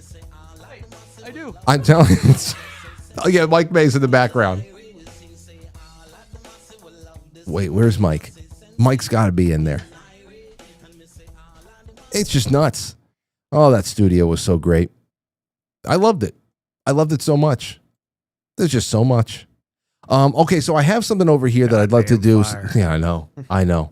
Did you hear about this? Thinking about, and I'm just going to go off topic just for a little bit because we were talking about our health issues before. Did you know? Because most of us are Calabrese. You're not Calabrese. Are you Calabrese? Napolitan. I think I am. I guess my father actually. I think we are. You are? Well, I think so. Yeah. Lauren sent me this. She said that there is a very, very distinct link between Calabria, Reggio di Calabria, in Italia. Mi piace. Bicicletta. and migraines, headaches. You get migraines. You don't get migraines. You get headaches though. Headaches. I used to. Now I drink water a lot. With salt, right? Minus the salt. But I told you to drink. put the salt is what you need. Anyway, listen to this. I thought this was interesting. Do you get migraines? Are you from Calabria? Because there might just be a connection. After seeing so many patients from Calabria specifically who suffer from migraines, I noticed a pattern and I started to do some digging. Here's what I found. Turns out Calabria is a bit of a special case when it comes to genetics. This region is somewhat isolated historically, which means they have an interesting genetic pool. This causes certain health traits to pop up more often than in other places, like migraines. Globally, migraines only affect 12 to 15% of people, but in Calabria, it shoots up to a staggering 35+%. Good to shoot. Some studies suggest that up to 60% of your migraine risk factor is inherited from your ancestors, so that makes sense. These are certain traits that make you more prone to developing migraines. Interestingly enough, it's not just migraines in Calabria. These genetic factors have also been linked to an increased prevalence of Alzheimer's, Parkinson's, and frontotemporal dementia in Calabria. What fascinates me is every time I see patients from certain regions of the world, I keep mental notes of what conditions I find are common, and then I spend days going down a rabbit hole and digging out all the information that I possibly can. These traits are typically more common in places where they are isolated, like an island, where there was a founder who came to that island and spread their genes across the island. There's like Jeffrey Epstein. Less travel back and forth to different places, and certain traits end up getting more and more common. See, so I started thinking about. That's interesting. Lauren passed that along to me just because I've had a tension headache the last couple of days. It's not a migraine. I've never had a migraine. My mother used to have migraines. I've never had a migraine either. If I ever had a migraine, I'd have to get a CAT scan. I'd have to get a brain scan or something because I would think that I have a tumor or an aneurysm. Right. It would be the end of the world for me. I remember some of my earlier memories was of Grandma and Grandpa coming to our first house and watching us because my mother had to go to my mother because mom had to go to the hospital. How many times she had to go to the hospital for one thing or another with those because she'd just be throwing up and all that stuff. But so anyway, but these tension headaches, that's why Lauren was sending it to me. I was thinking about that too because a lot of it has to do with posture and things. And so I was thinking about getting a massage or there's also a stretching. But I'll tell you though, I heard that I should be doing a lot of stretching for tension headaches and all that. It could be stress. It could be something emotional. It also can be just, whatever, looking down at a phone or looking down at a laptop or something which I do a lot. I can see that, your head craning and all that stuff. But one time, Lauren got me a gift certificate to go. I can go to a massage place and either get a massage or stretch session or something like that. They do facials as well. Oh, I'm about to come. Anyway, and one time I went there to get this stretch session. It was I don't know. I got some use out of it, but it was also a little bit uncomfortable. Now for a massage, I would prefer a woman. That's it. But if it's a stretch, I don't care. I mean, I don't care about going in there and working with a guy to stretch me and whatever the hell else. But I went in for a stretch session once, and all I kept thinking about was this guy, and he kept apologizing the whole time. I hate when No, it was very weird. Sorry. It was very weird. He just keeps, I'm sorry. No. Then the moaning started. It was a very awkward situation, and I'm a little hesitant to do this I know again. what you're talking about. But it was like stretching, and it wasn't even that bad. So hamstrings up, so the heel up, boom, and it's just getting it back and all that stuff. And I need that stuff. But he wasn't really stretching me that well. Like I can do this easily. I've had that too. I went to a stretching place once. Yeah, like they're afraid to actually. They think they're going to break you or something like that. And so at this one point I was getting very weak, unsatisfying stretches. But he was also like making it worse because he kept fucking apologizing. I thought, sorry. So I said, dude, you're fine, man. Just actually, you can go a little bit farther. It's fine. And then when he started going a little bit farther, like folding the knee into the chest and then pushing down so the hip opens up and all that stuff. That's when he started with the because it was probably getting a workout. If he was, I don't know why. Because No. there wasn't. He was getting a workout. He was fucking coming, bro. It wasn't a lot of exertion, I'll tell you. Between the apologies and the moaning, it was not. It was one of those things that I just said, "Wow, Get out of here! Get the hell out! Get out! I'll get out of here. Thank you." At the end, he thanks me. That would have been the last straw. Thanks, bro. What are you talking about? That would have been it. So, I think with these tension headaches, I'm just going to keep drinking, keep stretching. You know what actually helps with tension headaches? What? The Uncle Rob song. Where did you? Hold on, let me see. It was on your email. The Uncle Rob song. All right, let's go. Did When's you send his it to my personal email or Quite Frankly? I think it might have been Quite Frankly. All right. What's his birthday? I'm going to give it to him as a gift. There was one. They had there was a massage place around here. I absolutely, Joe, Camp Cuts Joe, my trainer. He told me to go there because like I had I had a back thing, and he said I gotta eat so I can take my back pill. Well, I had like I don't know what I did to my back. There was definitely some what do you call it? What the hell do you call when your back gets knotted up? Knotted back. An adhesion, a spasm? I don't know. Yeah, back spasm. Okay. So he suggested getting those suction cups. You know what that is? Cupping. Oh, cupping. Yeah. I hate that. Oh, you did? They did it? I did it. I've had it before. I did that. I mean, it's. I can see where it's the benefit, but it's so uncomfortable. I can imagine. Because like they take your skin, they say, and you got these things on your back, and then they leave marks for like a week. You have like these red marks on your back. Marks. I see them with athletes all the time, or they'll get cupped on like the trapezius and stuff.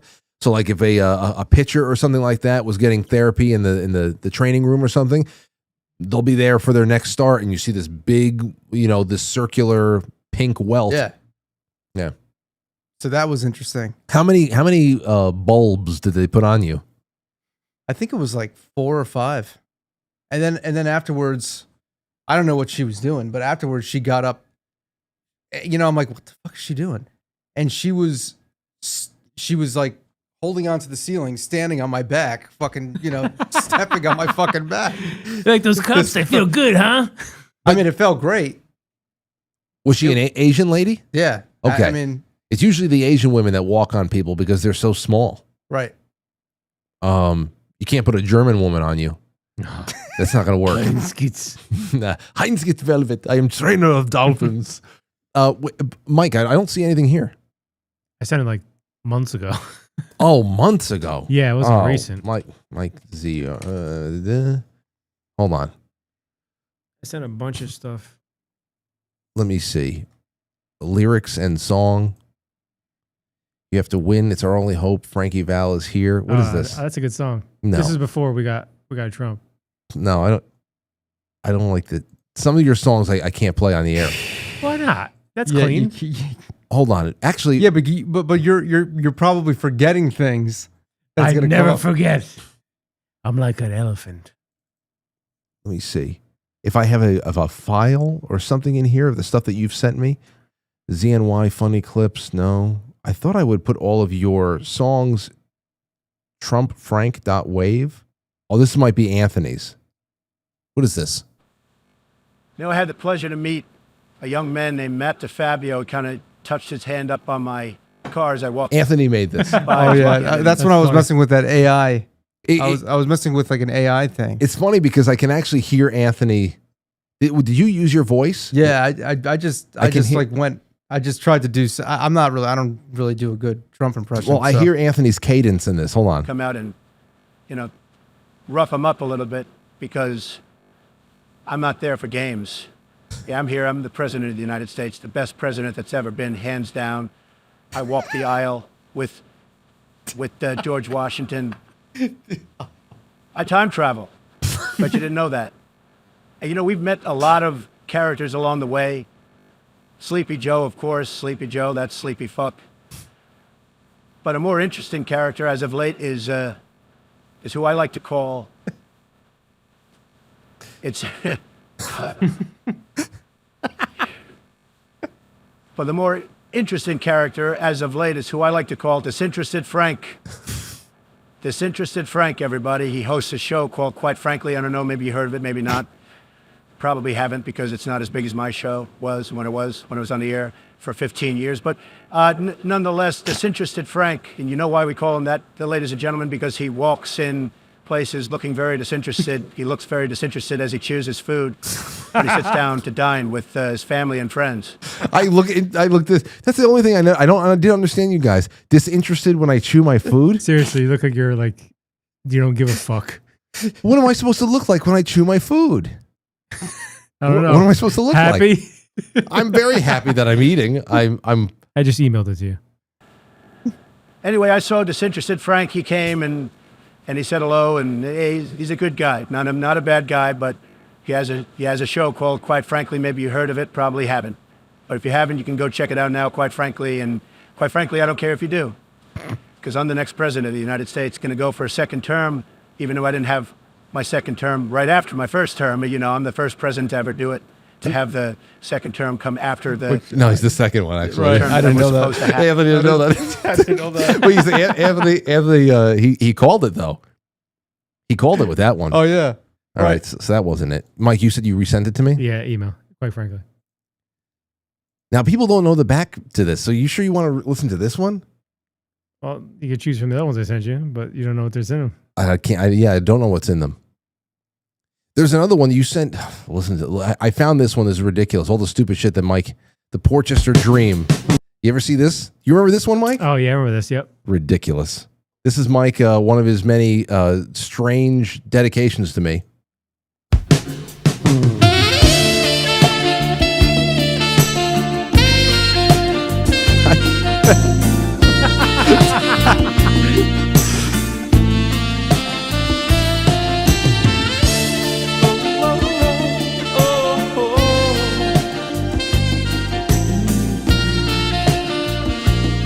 Something you would see in a stalker's house.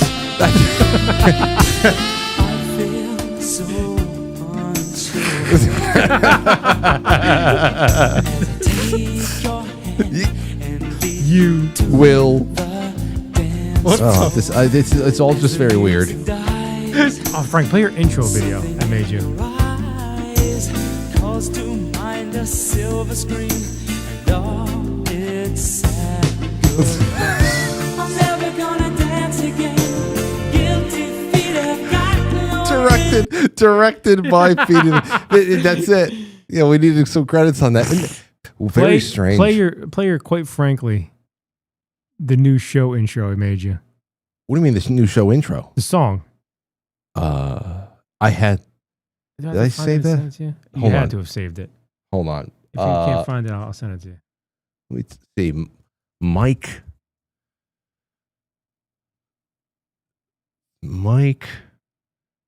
I don't. It's definitely in there. I feel like I wouldn't have deleted it, but I did play it once because it was funny, but I couldn't listen to it for much longer than. You could listen because Matt got a kick out of it, so I played it. If you find it, then you just whatever. I'll send it. Anyhow, but that's what we have there. All right, so we have 29 minutes left. We can take this to 11. I had this thread. If you found something? No. I had this thread that I wanted to put up, just a little something for tonight, and a lot of you have contributed to it, and I thought it would be nice. It was a show thread on compiling some of the favorite tabloid cover stories of all time, and I threw it out there because I thought about Bat Child. I know that you guys remember this. You guys remember Bat Child? Look. Oh, yeah. Okay. Oh, yeah. Now, I remember when this first popped up on the newsstands, okay, with Weekly World News. There you go. Boy captured by explorers 2 miles underground. Bat Child found in a cave. His giant eyes see in the dark. His ears are better than radar, scientists say. I said, I want to know what you guys and gals think. What are your favorites? Here are some of the submissions for tonight. This one came in. I forgot who sent this to me. Another Weekly World News. Space creature survived UFO crash in Arkansas. Hillary Clinton adopts alien baby. This is the official photo.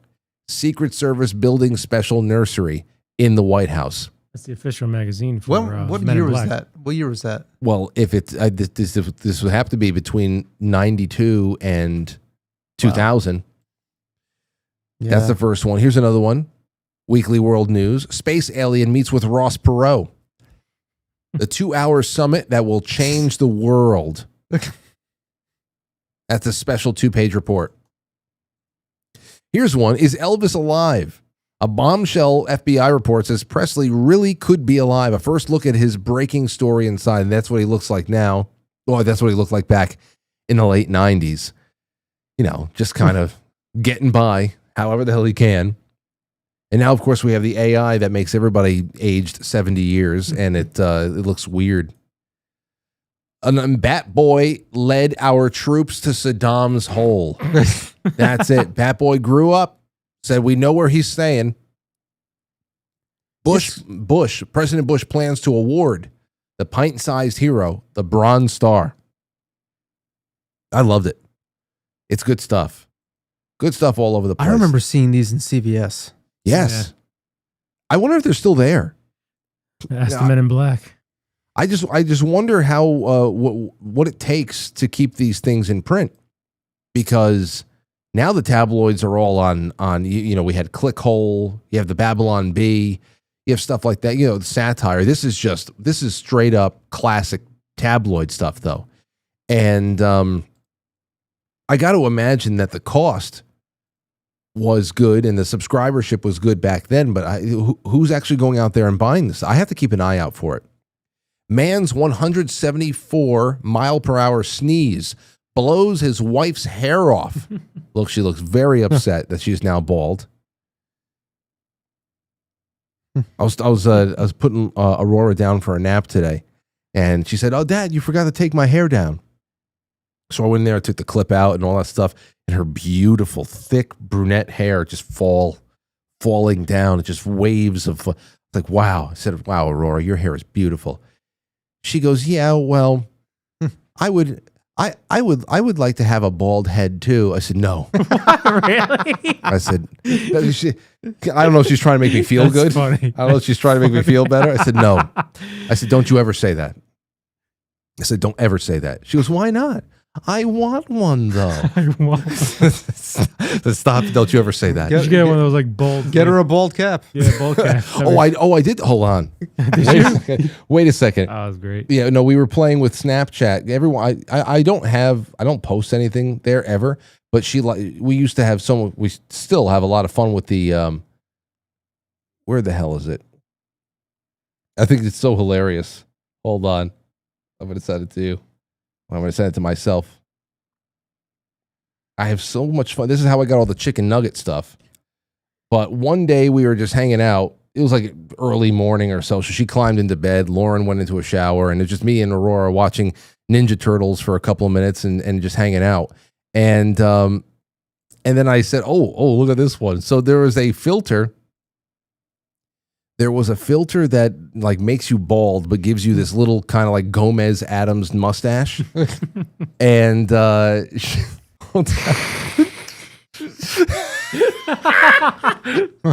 wait, hold on. I love her reaction to it all. Hold on. Wait. Now there she is. Just like you, Frank. I love her reaction to it all because when I showed her, you can hear her say it very, very softly. She goes, "Oh, darn it." She says, "Darn it." Listen. Hey. Aurora, what happened to all your hair? Did you shave your head last night? No. Darn it. That's funny. This is recent? Yeah, but look, she turns her head and her gigantic mop of hair starts becoming visible again.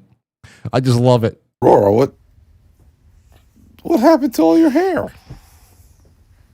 Did you shave your head last night? No.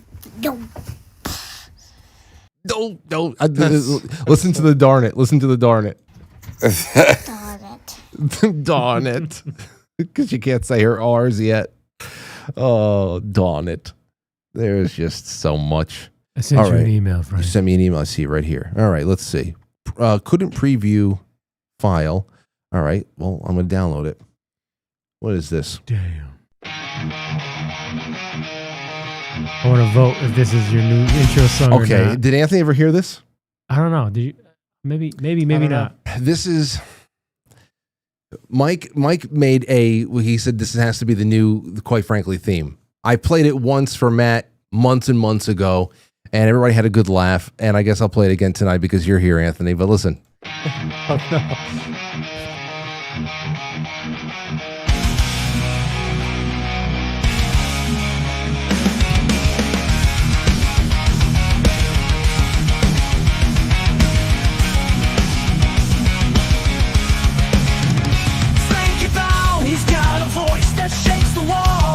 I can't. This podcast keeps breaking all the rules. I really can't listen to it. Play it.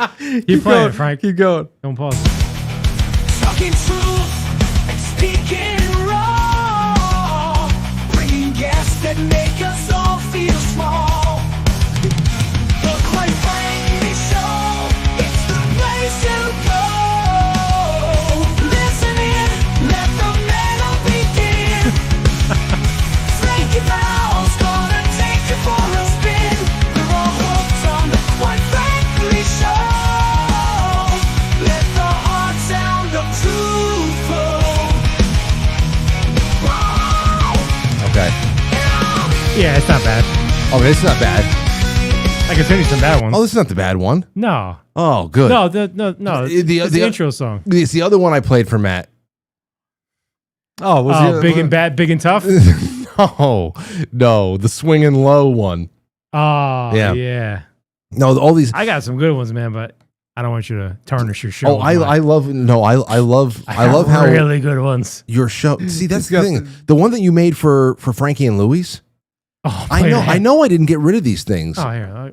I know I didn't get rid of these things. The Frankie and Louis ones. Hold on. Let me see if I can. Frankie and Louis. Here it is. Oh, you got it. Here, listen. This now for everybody who doesn't remember. This is one of our favorite pizzerias, and he made a. made a theme song here, and it's quite nice. But we always know that the shoe is going to drop with Mike, and here you go.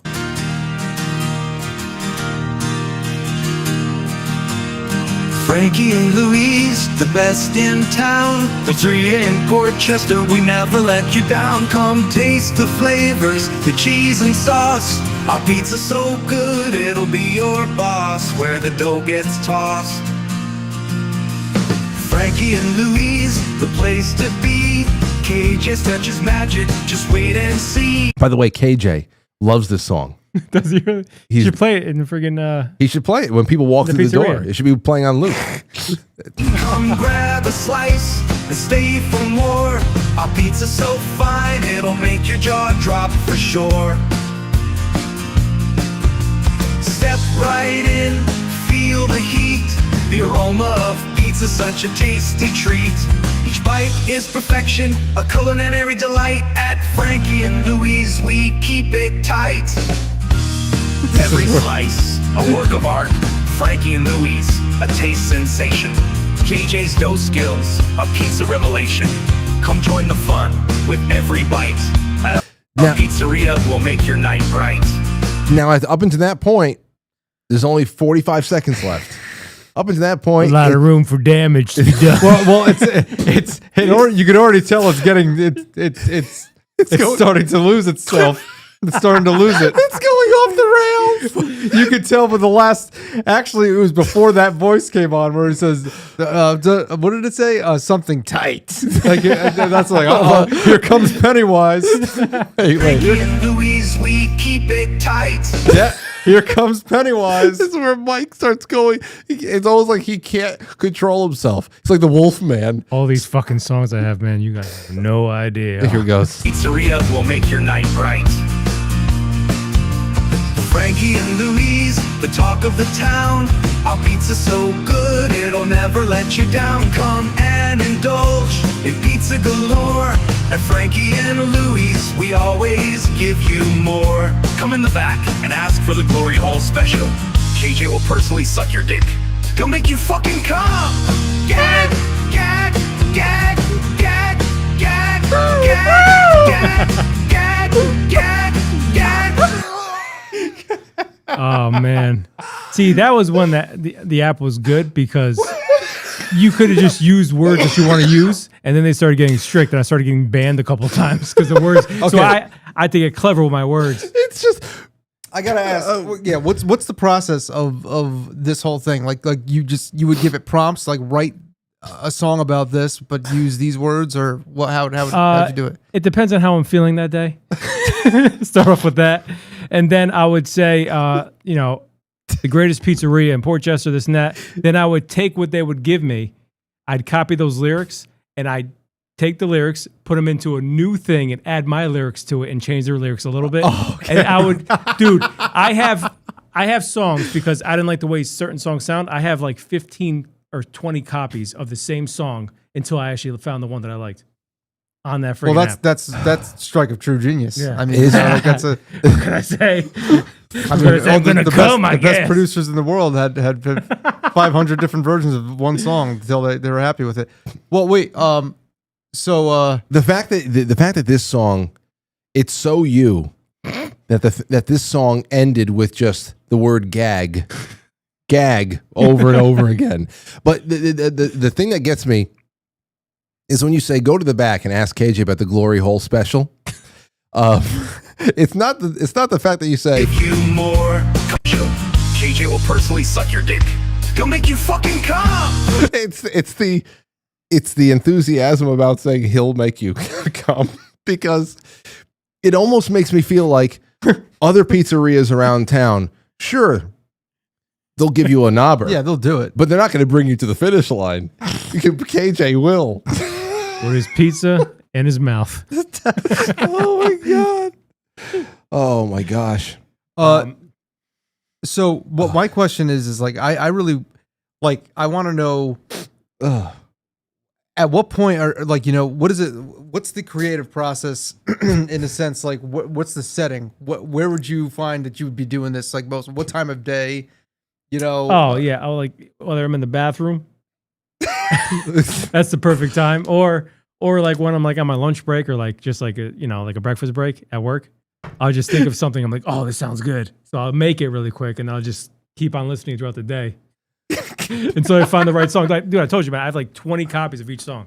Like Uncle Rob's song, that's about 15 copies right there. Listen, I'm telling you. if we were going to play the song about Well, what you got to do, Frank, is go on YouTube, find Uncle Rob's song. Right. Play that and then do my version of it. No, because there's an in between everybody needs to know about. Oh, understood. Okay. There's the song that our Uncle Rob played on YouTube, and then people need to know about our altering of the lyrics over the course of 20 years. Very true. Very true. And then how it comes to life. With it. And I have to say, what you created, it's hilarious, but musically, it's really great. And of course, I mean, it's the AI. Yes, yeah, it's not really me doing it. But you sat there and you tinkered until your vision came to life.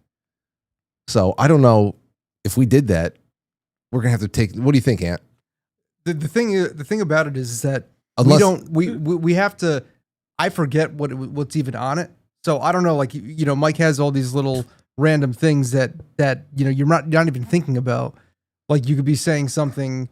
There's a Geiger counter. No, like I'm just saying, like you could be saying something really explicit that's not that you can't say on the show.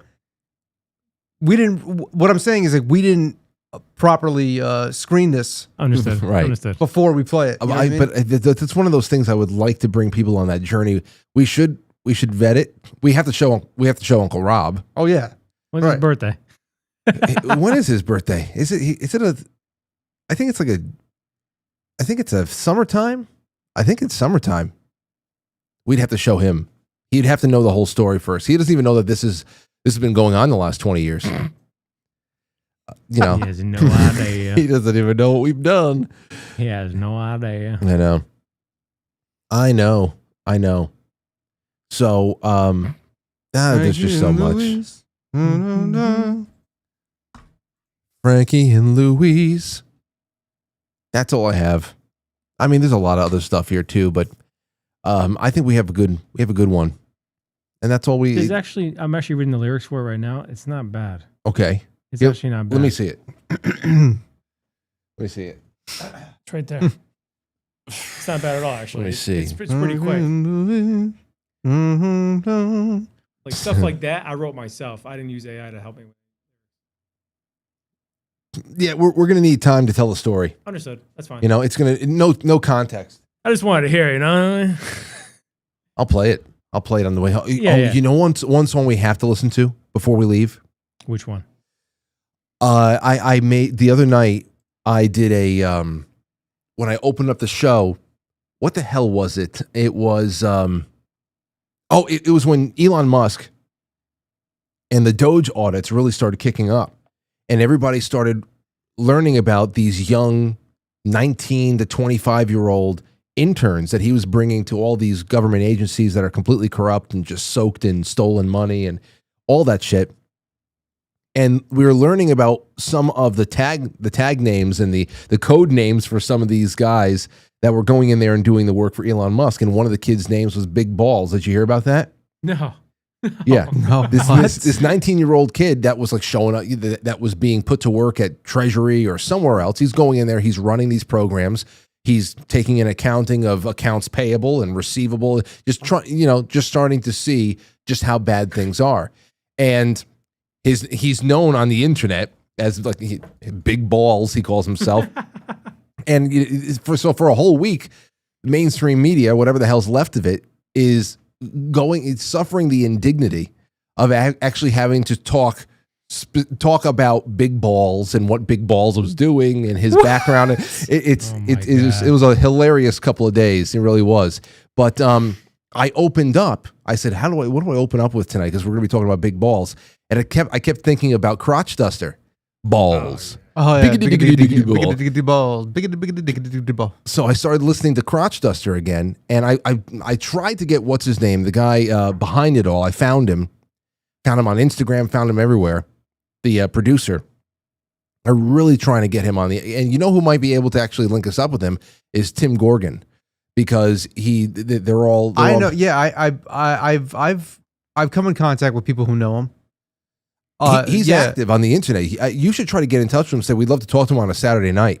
Yeah, I should. Just to talk about Crotch Duster, because what that was for, like early internet lore, like that is. Oh yeah. Like especially E-Bomb's world. Actually, kind of the last time I talked about them, and you know, the last time was when I went to when I did that thing when I met up with some friends in Buffalo to play, and we were talking about Crotch Duster, and I think one of my friends I think knows him or whatever. God damn, man, it's harder than a motherfucker out here, man. I know. Because that was high school.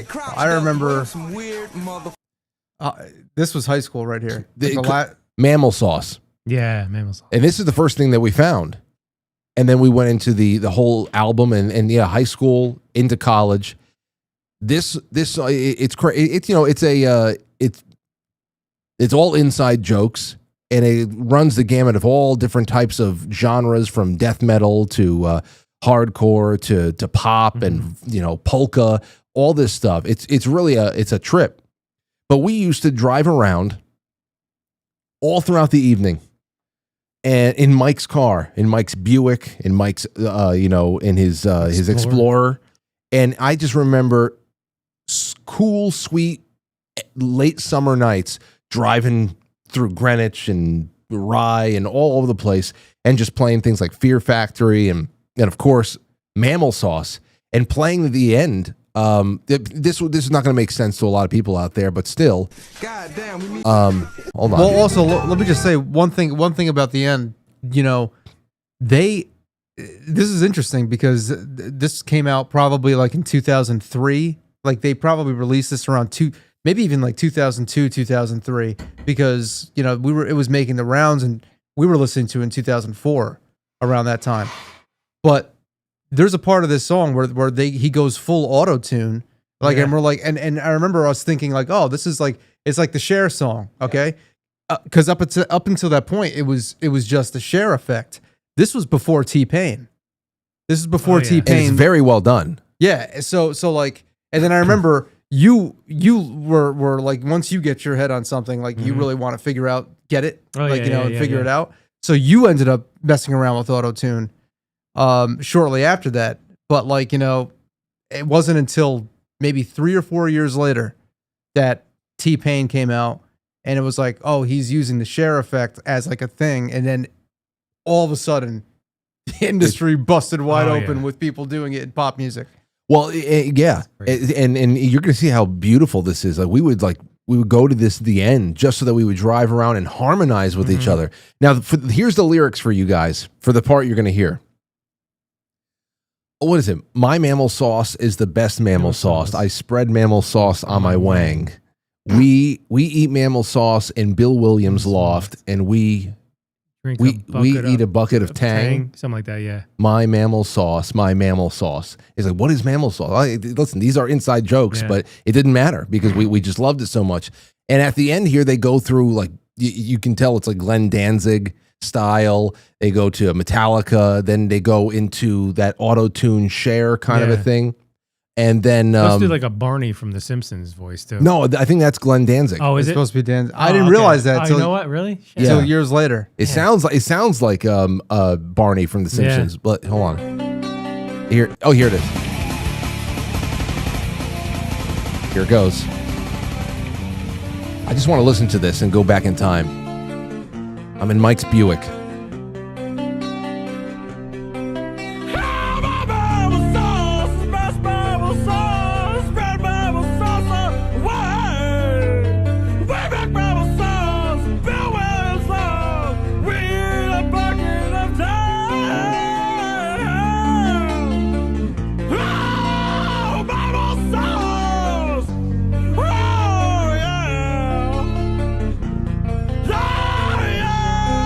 Now here comes James. My mammal sauce is the best mammal sauce. Spread mammal sauce on my way. We make mammal sauce at Bill Williams' loft, and we eat a bucket of Tang.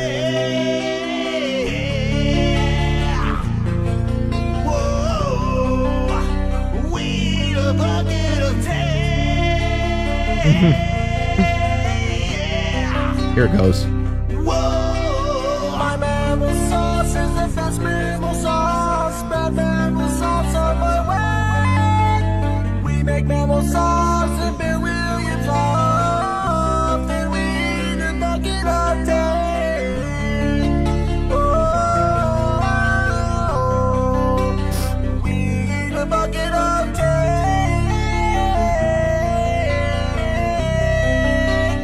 We eat a bucket of day. My mammal sauce is the best And then everybody sings. Spread mammal sauce on my way. We make mammal sauce and Bill Williams off, and we eat a bucket of tang. My mammal sauce. My mammal. It makes me want to cry. It does. Oh, It brings a tear to my eye. Great song. Great fucking song. Great fucking song. Genius. 20. This is over 20 years old now. Way over 20 years old. Well, we've been singing it for 21 years, though. If it came out around 2003. It's the Bohemian Rhapsody of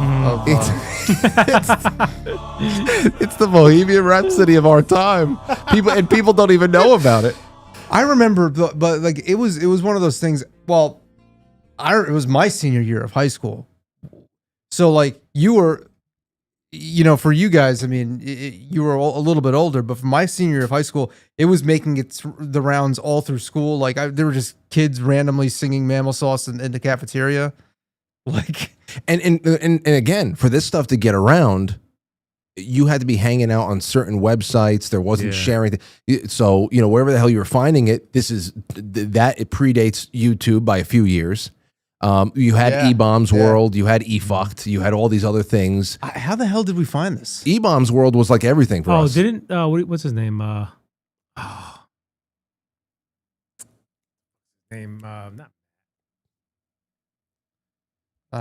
the kid from what's his name? I can't think of it. I don't know. Can't think of the kid's name. I have no idea. From where? We saw him one time at 76 House. How's his Oh, name? Butterworth. Butterworth. Yeah, there you go. Butterworth. But I don't know. I feel like I introduced him to it. So where'd you get it from? I You don't find know. it? No, I didn't find it. Think of I don't Butterworth's remember. name. I don't know. I don't know. I don't know. I don't know how we found it. What was was it the Archetype album, Fear Factory? That was the other big car album that we had? But that album you can't find on streaming. They don't have that album available on streaming. I can't find it? You can find it on YouTube. You'll be able to find tracks off that album on YouTube, but you can't find it on Spotify. There's a whole legal thing with that because that was actually, it's funny you mentioned it. Now that I completely forgot to say, I met Burton C. Bell at NAMM. Really? I was talking to Are him they for a little getting bit. back together? Not for, I mean, he's doing his own project. Burton and Dino. They don't like each other? Are you kidding me? Never. That's never going to happen. Okay. Yeah, yeah. But Archetype. I met him just like standing around. You know what? I want to listen to the opening of Slave Labor again. Hold on.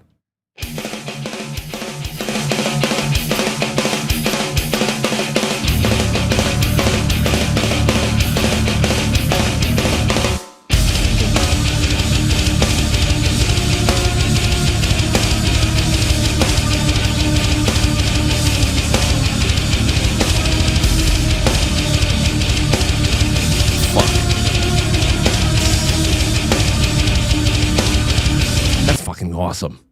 I fucking brutal, man. Fucking love it. But the other one was Open Your Eyes. Oh, yeah. That was Archetype. That is an awesome fucking song. Love this song. It's probably one of my favorite songs of theirs. Honestly. Seriously. Aside from let's get to the end. That other one. The one off Demanufactured that I really like. Again, I can smell Mike's car air freshener mixing in with a early September evening, and then just like waiting for this part to come up. Here we go.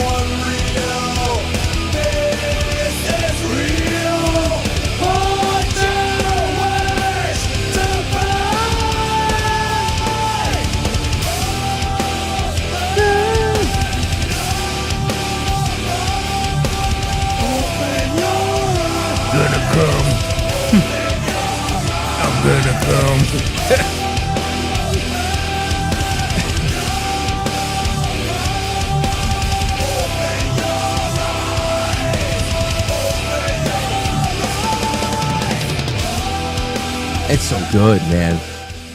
So good. Yeah. Oh man, what I reminds me of Red Zone. What I know. It just reminds me of beer and piss. Beer and piss. Beer and piss and wishing. What was that band that went on before you guys that had that little that beat maker in front of them? Oh, I don't know. They were where? Oh, they were called At Red something. At the Red Zone? At the Red Zone? Yeah, at the Red. Oh no, I know what you're talking about. They were like a new metal style band. They would fucking kill it right now because new metal is so much more. It's kind of revived, like in the past few years. They were very good. They were very good. I remember them for too. that. So for everyone who's watching the Red Zone, I don't even know if it's still not there it's anymore. been gone for a long time. It's been gone for a long time, but it was a venue in Queens that they'd have the same promoter. This lady, her name was Mary. She was the promoter there, Mary. and she would get people on. She would book. They would basically have bands booked all through the weekend, all ages shows on Sundays. But if you were on a weekend show, you were going to be playing with 20 other bands, and you're probably going on at 2:00 in the morning. Oh, I remember that. And it was like, you had hardcore bands. There were a lot of there were some hidden gems in the midst of all the shit that was there and the weird cast of characters that would come through. You had hardcore kids that were there all the time, like these real assholes. The grindcore crowd. Yeah, it was just a very weird mix of people. You remember playing with the Carnage Crew? Oh yeah, I remember that. That was in Yonkers, right? Oh yeah. Yeah. Yeah. I remember that. I mean, dude, but I remember playing near off or Bloomfield, like into those New Jersey clubs and stuff. I remember where we were on some bills that we were just we were not heavy enough. Like this was just like brutal. We played with this one band called Digested Flesh. It's just like hearing some of these band names turned my stomach. And grow up. we played with this man called Digested Flesh, and at one point the singer had to take out this bucket of chum or something and pour it on himself. Like, oh, that's just damn. All for what? Like 10 people in the audience? For 10 people, because you just metal. You do it for the cause. What was the cause? I don't know. But we were there and just didn't want anything. I remember that show because one of the members of this underground New York death metal band, Mortician, was there. He was just there. I don't know why he was. So that's like that whole scene, that New York hardcore, New York death metal. We would play shows all the time, like with that crowd. But we were like not. I'm happy we got at least a half a dozen shows in at Lemoore before it closed down. I was talking about Lemoore too. I was talking to somebody about Lemoore. Just thousands of conversations. I remember there. It was us, Carmona, and it was Necro coming out. I got these pornos for you, motherfuckers. Yeah, but that's like a landmark, thing that's a whole other time that people don't even know about. And I still to this day I wish that I don't think Chris ever went when he our friend back then, Chris, he had said when we first started getting into Type O Negative and stuff, this was the summer of 2003. It was like, Type O Negative is going to be at Lemoore with Lacuna Coil. Let's, we should go, whatever. And I'm like, if I can rewind time, I'd be like, oh, fuck yeah. Yes. Are you kidding me? Yes. Fucking Type O Negative, fresh out, putting out Life Is Killing Me with Lacuna Coil. And Lacuna Coil, they were still touring on Comalize. And that was, I think, I mean, who knows happened since then, but for a long time, that Lacuna Coil's album, I think, was the biggest thing that Roadrunner ever had as a release for a while. No wonder why I couldn't find that album. Right. I was saying caramelized. Caramelized. Yeah, caramelized. Caramelized onions. Until Nickelback went and put out their hits with Roadrunner. They're on Roadrunner? Oh yeah. Oh, okay. So they must have smashed. Oh yeah. Isn't it like a Nickelback and what do you call it, tour? Creed Nickelback, yeah. They're coming back or some shit. Maybe we can open for them at the Capitol Theater. We'll see what happens. All right, Yeah. let me get into some super chats and then we're out of here because this has been a wonderful night. Jay Semo says, "Did you guys ever hang out at Sam's?" No. Sam's what? The place on the street? Oh, there? Like on Mill Street. Yeah. Yeah. No. That's not Czechoslovakia, is it? No. No. This is before you go into Byram. Oh yeah, that's right. It's on the left. It's near Lee's place, right? Yeah, I've heard things though. Astro Emmy I've says, heard things. What are these things? I've just heard things. It's just What one is of it those places where you can get some chicken fingers and a number in a bathroom or something like It that. sounds like an old Davies. Maybe back in the day. Astro Emmy says, "Thanks for sharing the memories. I love to hear personal histories." Well, you know what? There's so much more, and there's so much more to that. And we can always, every once in a while, put a Saturday on the schedule, and there's so much to look at and laugh at and remember. And with you guys, we didn't do a lot of calls tonight, but it'll get there. Jay Britt says the geriatric boys ride again. Yes, indeed. Monopoline, 5 milligrams. Car Guys New England says, "I love the OG intro, guys. Congratulations on the show anniversary. I challenge Anthony to do a mashup of Straight Outta Compton in the style of Pearl Jam." Oh, I saw that comment. I saw that comment on something recently. Yeah. That must have been him. It must have been him. Must have been him. It's too specific. It's really, it's too specific. What was the thing that you just? We always put your new stuff into the after hours programming, but what was the latest? The one that did really well recently. Everybody loves your fold your clothes one. Oh, these little these shorts. little heavy metal prompts that people send now, like these. Tell me to do this. Tell me to do that. Yeah, fold your clothes. It's just basic household chores that just metal style. It's just people seem to like it. It's fun. Kind of gives me an opportunity to tap into some household aggression. That's it. Oh, good. What is this? I didn't know that you did Sleep Token 3 months ago. Oh wait. Metal Singer hears Sleep Token for the first time 3 months ago. What was that? Oh, like I do this series where it's kind of like Drumeo. You know how these Drumeo has a series where like they'll have like a different drummer, like a drummer who's like a jazz drummer listen to Metallica for the first time. Yeah. So I've been doing, me hearing things that I don't know, like either songs I don't know or artists I don't know. I just did one today that I didn't put out yet, but it'll be like next week. I was listening to I take the lyrics and vocals off of a song, and I have the lyrics and I just sing it, like I don't know it, but I sing it and then then I'll listen to the song afterwards to see how close I got or how different it is or whatever. So I'm doing I did a Morgan Wallen song because it's like I don't do country, you know what I mean? So it makes more sense for me to do things like that, where it's like, I'm going to take something I absolutely is not my thing whatsoever. Cause I mean, I can figure out metal any day, Yeah. So that's, see, I like stuff like that. And I have to, especially Sleep Token. I must have listened to just that one single Chokehold for like 3 months. It was just because I love the drumming.